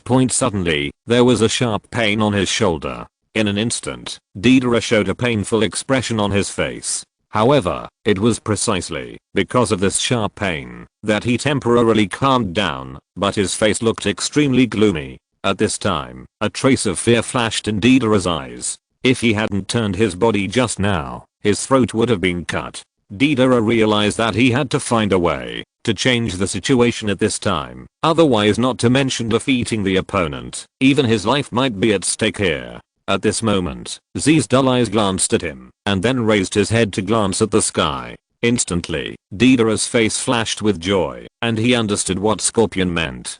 Giant bird. Deidara endured the severe pain, and threw a handful of white clay forward with his still movable arm. The next moment, a huge white bat appeared on the field. Not good. Shisu, who was hiding in the dark, saw this scene, and his expression changed slightly. Although he now suppressed the two of them with his extraordinary speed, he had the upper hand. But if Deidara ran into the air alone at this time, and Scorpion was on the ground to contain him, then he would become Deidara's living target. Before he could think too much, Shisu's figure rushed out in an instant, and with a teleportation technique, he had already arrived in front of the giant bird. The broken sword in his hand was surrounded by red flames. Wow. Just when Shisu was about to attack the giant bird, a ball of black sand and iron suddenly appeared and blocked his way. Then the figure of the third Kazekage appeared in his sight. After finally thinking of a way to change the situation of the battle, Scorpion naturally wouldn't let Shisu be destroyed easily. Under his control, the third Kazekage summoned a large amount of black sand iron and attacked Shisu crazily. Shisu's eyes narrowed at this, just when he was about to make a move. Call. The giant white bird flapped its huge wings and flew upwards quickly. On the back of the giant bird was Deidara's figure. Seeing this scene, a sharp look flashed across Shisu's face. Call out. The next moment, a shuriken was thrown from his hand and stabbed towards the giant bird in the sky. Swish. Almost at the same time, Shisu's figure trembled slightly and disappeared instantly. Wow. The black sand iron finally hit a ball of air at this time. Scorpion's mood was similar to Deidara's, but because he was a puppet, he couldn't express it. The third Kazekage is the most powerful puppet that Scorpion controls besides his own body. The power of the blood succession limit and the magnetic escape sand iron that he controls are very powerful. But now that he met an opponent with such impressive speed like Shisu, Scorpion felt very helpless for a while. Shuriken. Shadow clone Japsu. At this moment, a low shout came from not far away, and then the shuriken thrown by Shisu in the air was split into two, then two into four. In the blink of an eye, dense shurikens appeared in the air. Call out, call out, call out. Hundreds of shurikens tore through the air, all rushing towards the giant white bat in the sky. Seeing this, Deidara's face froze, and then 5 detonating bombs appeared in his hands, and then he threw them down violently. Drink. A loud shout came from his mouth. Boom, boom, boom. Instantly, a violent explosion sounded. Boom, boom. Waves of white smoke appeared, and most of the shurikens turned into a burst of white smoke and dissipated when they were affected by the impact of the explosion. Call out, call out. However, there were still a few shurikens that broke out, but they were just a few shurikens. After Deidara controlled the white giant bat to slightly adjust its shape, he dodged it. Next, let me show you what real art is. Deidara secretly thought in his heart. At this time, his confidence greatly increased, and he became more energetic again. As for the injury on his shoulder, he directly used white clay to paste it, which not only stopped the bleeding, but also allowed it to heal. Have some simple mobility capabilities.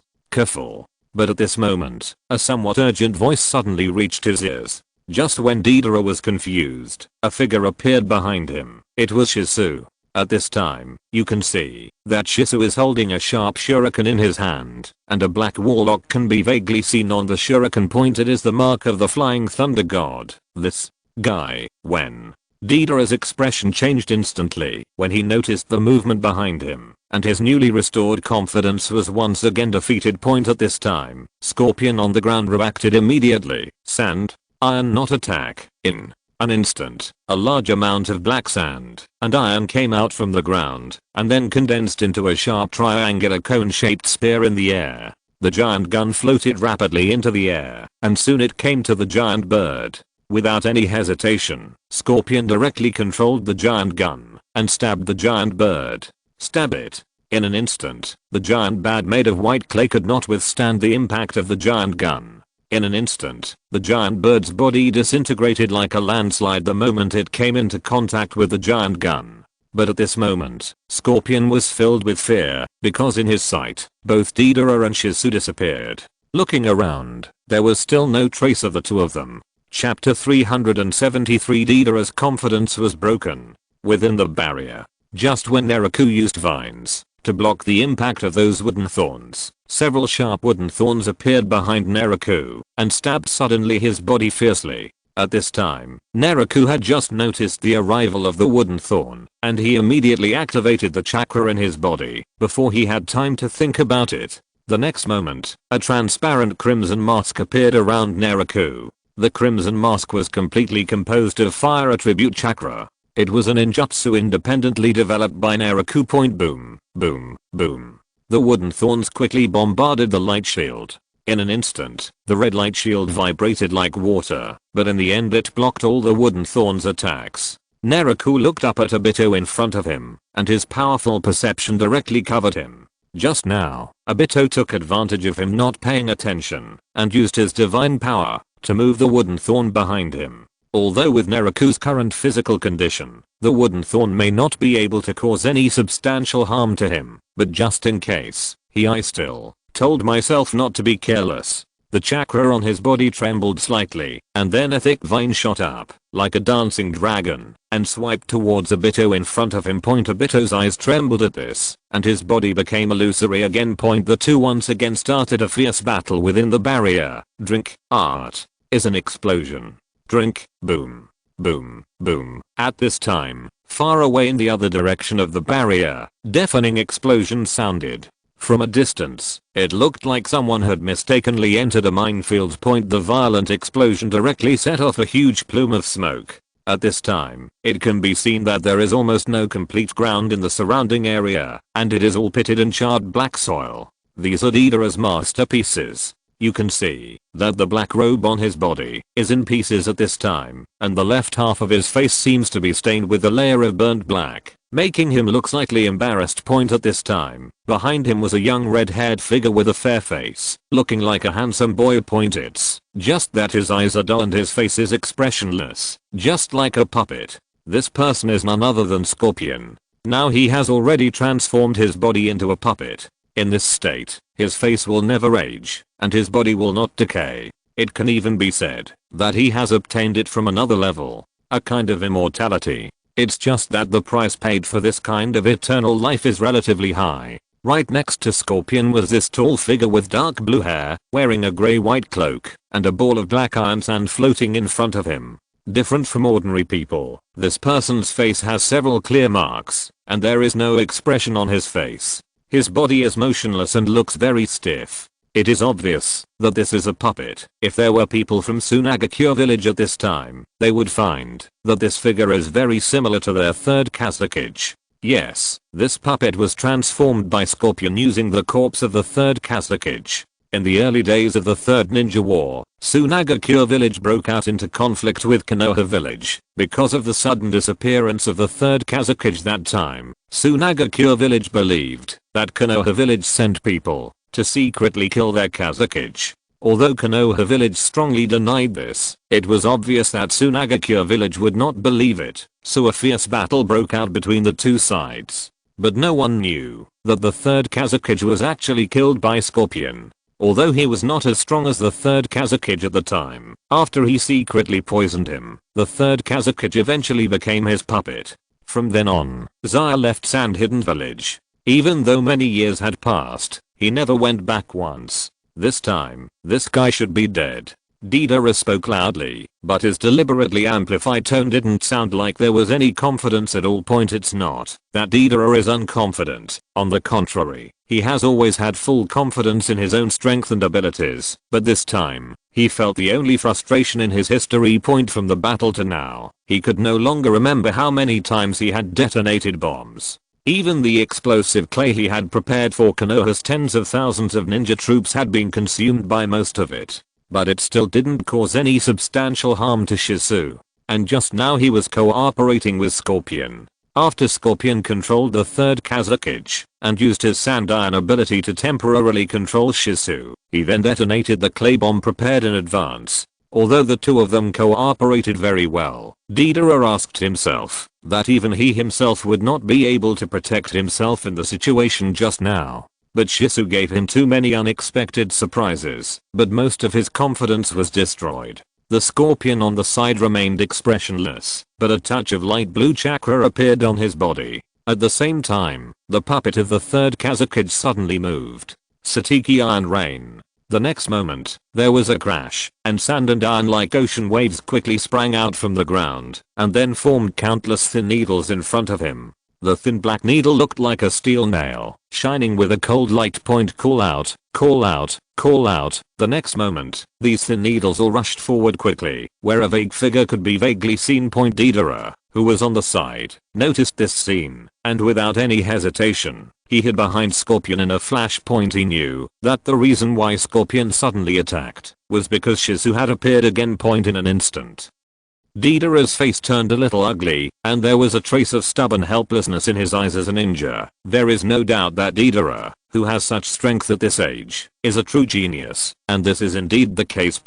When he was a child, he was accepted as a disciple by the third Kazakage, and when he grew up, he was pulled into the powerful Akatsuki organization. Deidara has always had a sense of arrogance in his heart. Although he usually behaves cheerfully, in his heart, he is a proud person. But today, Shizu's various performances were directly rubbing his pride on the ground, and it was still going on. For a moment, Deidara couldn't accept it anymore. At this time, you can see the age gap. Scorpio's current performance seems to be much better than Deidara's, but this is acceptable. After all, according to age, Deidara's performance at this time is also he was just a young man not much different in age from Naraku. Call out, call out, call out. The third Kazakage here was still releasing the thin needle to sweep forward, but at this time, Scorpio quickly turned his head and looked around, but no figure appeared in his sight. Chapter 374 Who wins and who loses is only now starting to come to light.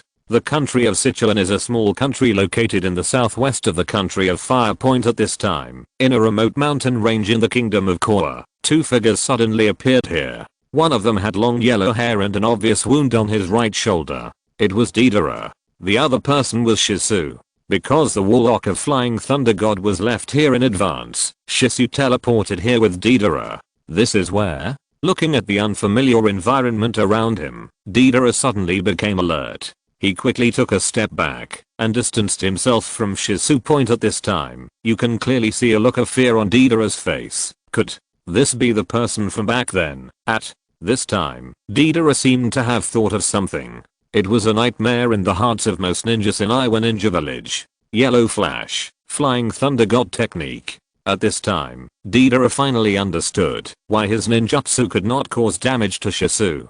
Normally, no matter how fast Shizu was, it would be impossible to avoid so many explosions again and again attacking point. But it's different if it's time and space ninjutsu point. If Shizu really used time and space ninjutsu, then Deidara knew that he had not lost unjustly. You must know that during the third ninja war, Konoha's yellow flash became famous with the Flying Thunder God technique. Anoki, the third generation Tsuchikage, directly ordered that all Iwa ninjas can automatically abandon the task. It can be seen from this that the Flying Thunder God's technique poses a threat to the enemy in war. Deidara never thought that he would encounter an enemy who mastered the time and space ninjutsu. Although his explosive clay was powerful, there was nothing he could do when he encountered such an enemy who could escape at any time. In fact, it's not just him. In today's ninja world, in addition to those who also master the time and space ninjutsu, Shizu can guarantee that he will escape unscathed when facing any enemy. Minato in the original work, if it weren't for the protection of Konoha village, the Ninetales would not be able to kill him. Forget it, let's deal with that guy first. Looking at Deidara in front of him, a sharp light flashed across Shizu's face, but it quickly disappeared. Compared to Deidara, who had been brought to the kingdom of Sichuan by him, Scorpion, who was at the border of the kingdom of Stone, was more important at this time. Although he seemed to have the upper hand in the battle with Deidara and Scorpion, because he had consumed a lot of chakra, Shizu decided to go back and deal with Scorpion first to be on the safe side. After a burst of space shock, Shizu's figure disappeared instantly. Seeing Shizu suddenly disappearing, Deidara felt inexplicably relieved, but after thinking about the situation in the Iwa Ninja village, his face changed. In the end, Deidara turned around and left. He first needed to figure out what this place was. Outside the kingdom of Stone, there was a sound of space trembling. Scorpion, who had been unable to find Deidara and Shizu, was about to leave. After hearing the trembling sound in the space, he immediately turned his head and looked over. In an instant, a familiar figure appeared in his sight, wearing a green vest and a barb-like hairstyle. The person coming was none other than Shizu, who had just been teleported from the kingdom of Korra. When he saw Shizu clearly, especially when he found that Deidara was not around, Scorpio's expression suddenly changed. In his mind, something must have happened to Deidara at this time. Light blue chakra emerged on Scorpion's body, and behind him, a puppet that looked like the third Kazakage flashed and stood in front of Scorpion. Scorpion was not worried about Deidara's life or death at this time. Now he was the only one left. With Shizu's unusual speed, Scorpion knew that it would be difficult for him to escape. But even if he couldn't escape, he wouldn't sit still and wait to die. Who is strong and who is weak can only be seen from now on. A fighting spirit quickly rose in Z's body. As the most talented puppet master in Sand Hidden Village for a century, Z also had his own arrogance in his heart. Satetsu. Shibuya. Wow. A large amount of black sand iron quickly sprang out and then formed black thin needles in front of the third Kazakage. Next moment, call out, call out, call out. thin needles suddenly shot out, each one like a hard steel needle, rushing towards the direction of the water stop ahead point. Shisu's face changed slightly when he saw this, and a hint of coldness flashed in his scarlet eyes. In Shisu's heart, Zaya was already on the must-kill list.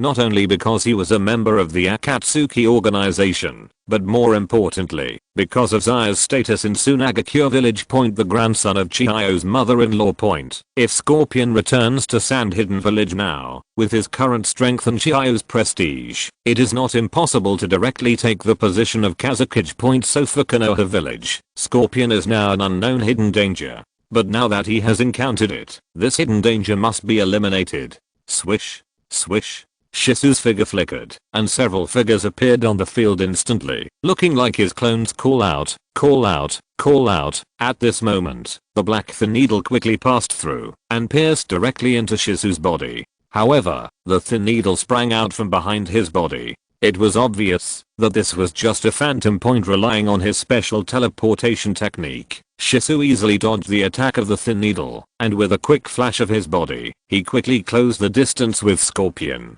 Sandan Funeral. But at this moment, a powerful force was released from the third Kazukage. Wow. Wow. The next moment, a large amount of black sand and iron sprang out from the ground. As the sand and iron continued to accumulate, it then turned like a wave and rolled forward. Shisu, who was in front, was instantly submerged by the wave of black sand and iron. Boom. Boom. The black sand iron is still rolling. At this time, Scorpion looked around. In his opinion, with Shisu's fighting style, it was very likely that he would dodge this attack again. But at this moment, a powerful force suddenly rose up in the black sand and iron like a wave. Boom. I saw a rich green light emerging from the black sand iron. This is? Looking at the green light in front of him, an ominous premonition suddenly arose in Z's heart, and chakra surged through his body before he had time to think about it. Magnetic escape, sand and iron not attack. Wow, a large amount of black sand and iron floated into the air, forming a huge cone-shaped spike at an extremely fast speed. Boom. The next moment, under the control of Scorpion, the cone-shaped spiked body rushed towards the rich green light at an extremely fast speed. Boom. A violent vibration rose on the field. Chapter 375. Susan shows off his power. Outside the Kingdom of Stone, in this huge piece of black sand and iron, a group of rich green light suddenly rose. Point at this time, a huge cone-shaped spike struck the green light. Point. Click, click, click. But the next moment, there was a shattering sound, and the huge spikes broke apart, and finally turned into several pieces of black sand and iron, falling on the ground. At this moment, the already rich green light grew wildly again, until finally, a green skeletal figure nearly 5 meters tall with only the upper body appeared on the field. Point. It was Susanoo. Point. At this time, Shisu's figure was standing below Susanoo. It could be seen that the 3 megatoma in his scarlet eyes had disappeared, replaced by a pattern similar to a 4-cornered windmill. Point. A few years ago, Shisu's left eye was taken away by Denzo, and was later returned to him with another person's 3 megatoma Sharingan. Point. Although they are both members of the Uchiha clan, if they are not close relatives, there will be some repulsion in the Sharingan. From the beginning, Shisu's left eye was very repulsive to Shisu. Point. But later, after so many years of hard work, he not only eliminated the feeling of rejection, but also directly upgraded this Sharingan to the realm of main Gekkyou. Point. Being able to upgrade other people's Sharingan to main Gekkyou. Looking at the entire ninja world, only Shisu can do it. Although this eye did not give him any abilities, it still made him a lot stronger. Especially Susanoo, who can only exert his strongest power when his eyes are in the state of kaleidoscope. Point. The load on Susanoo with one eye is still too much. Point. At this time, Scorpion was also attracted by Susan in front of him. He could feel that there was an extremely powerful force in the tall green figure in front of him. Not daring to be careless, Scorpion launched another attack, and the black sand and iron on the ground surged crazily once again. From a distance, it looked like black waves rushing towards the green Susanoo. Point. Seeing this scene, Shisu raised the corners of his mouth slightly, revealing a smile. Point. Swish. The next moment, green Susan's figure disappeared in an instant.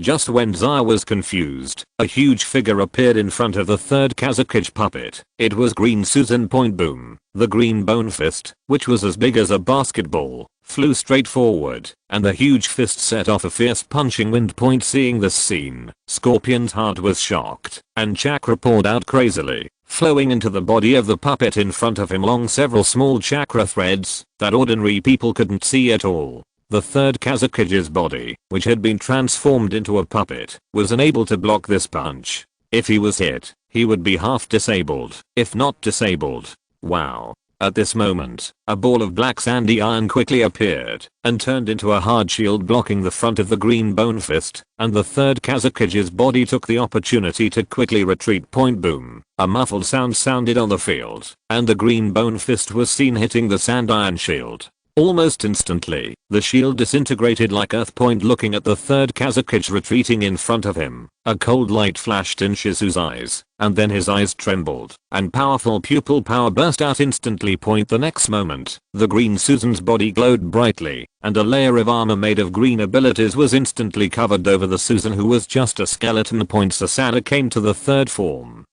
the Karastengu form. In this state, Susan's defense and other abilities will be significantly improved. Boom.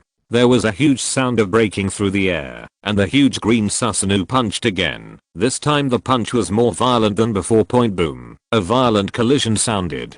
Although under the control of Scorpion, the puppet moved very fast, but due to Susan's huge size, Susan finally punched the third generation Kazakige puppet. Almost instantly, his body was like a kite with its string cut off, flying backwards rapidly. An arm fell directly from its body in the air, and finally fell to the ground with a thud. Scorpion froze when he saw this. The third Kazakige was the strongest puppet he currently had besides his own body. If this puppet is destroyed, his strength will also be damaged.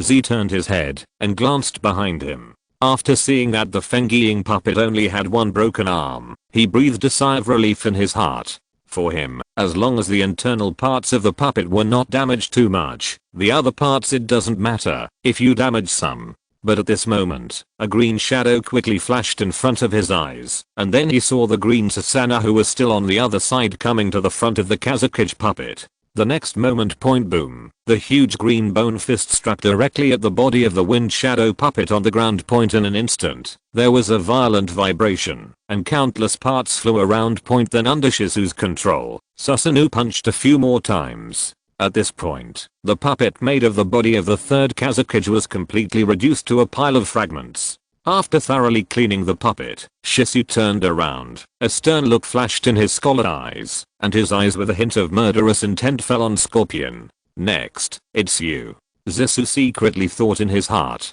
In his opinion, the third generation Kazakige, the strongest puppet controlled by Scorpion, has been eliminated by him, so he is the only one left with the strongest puppet.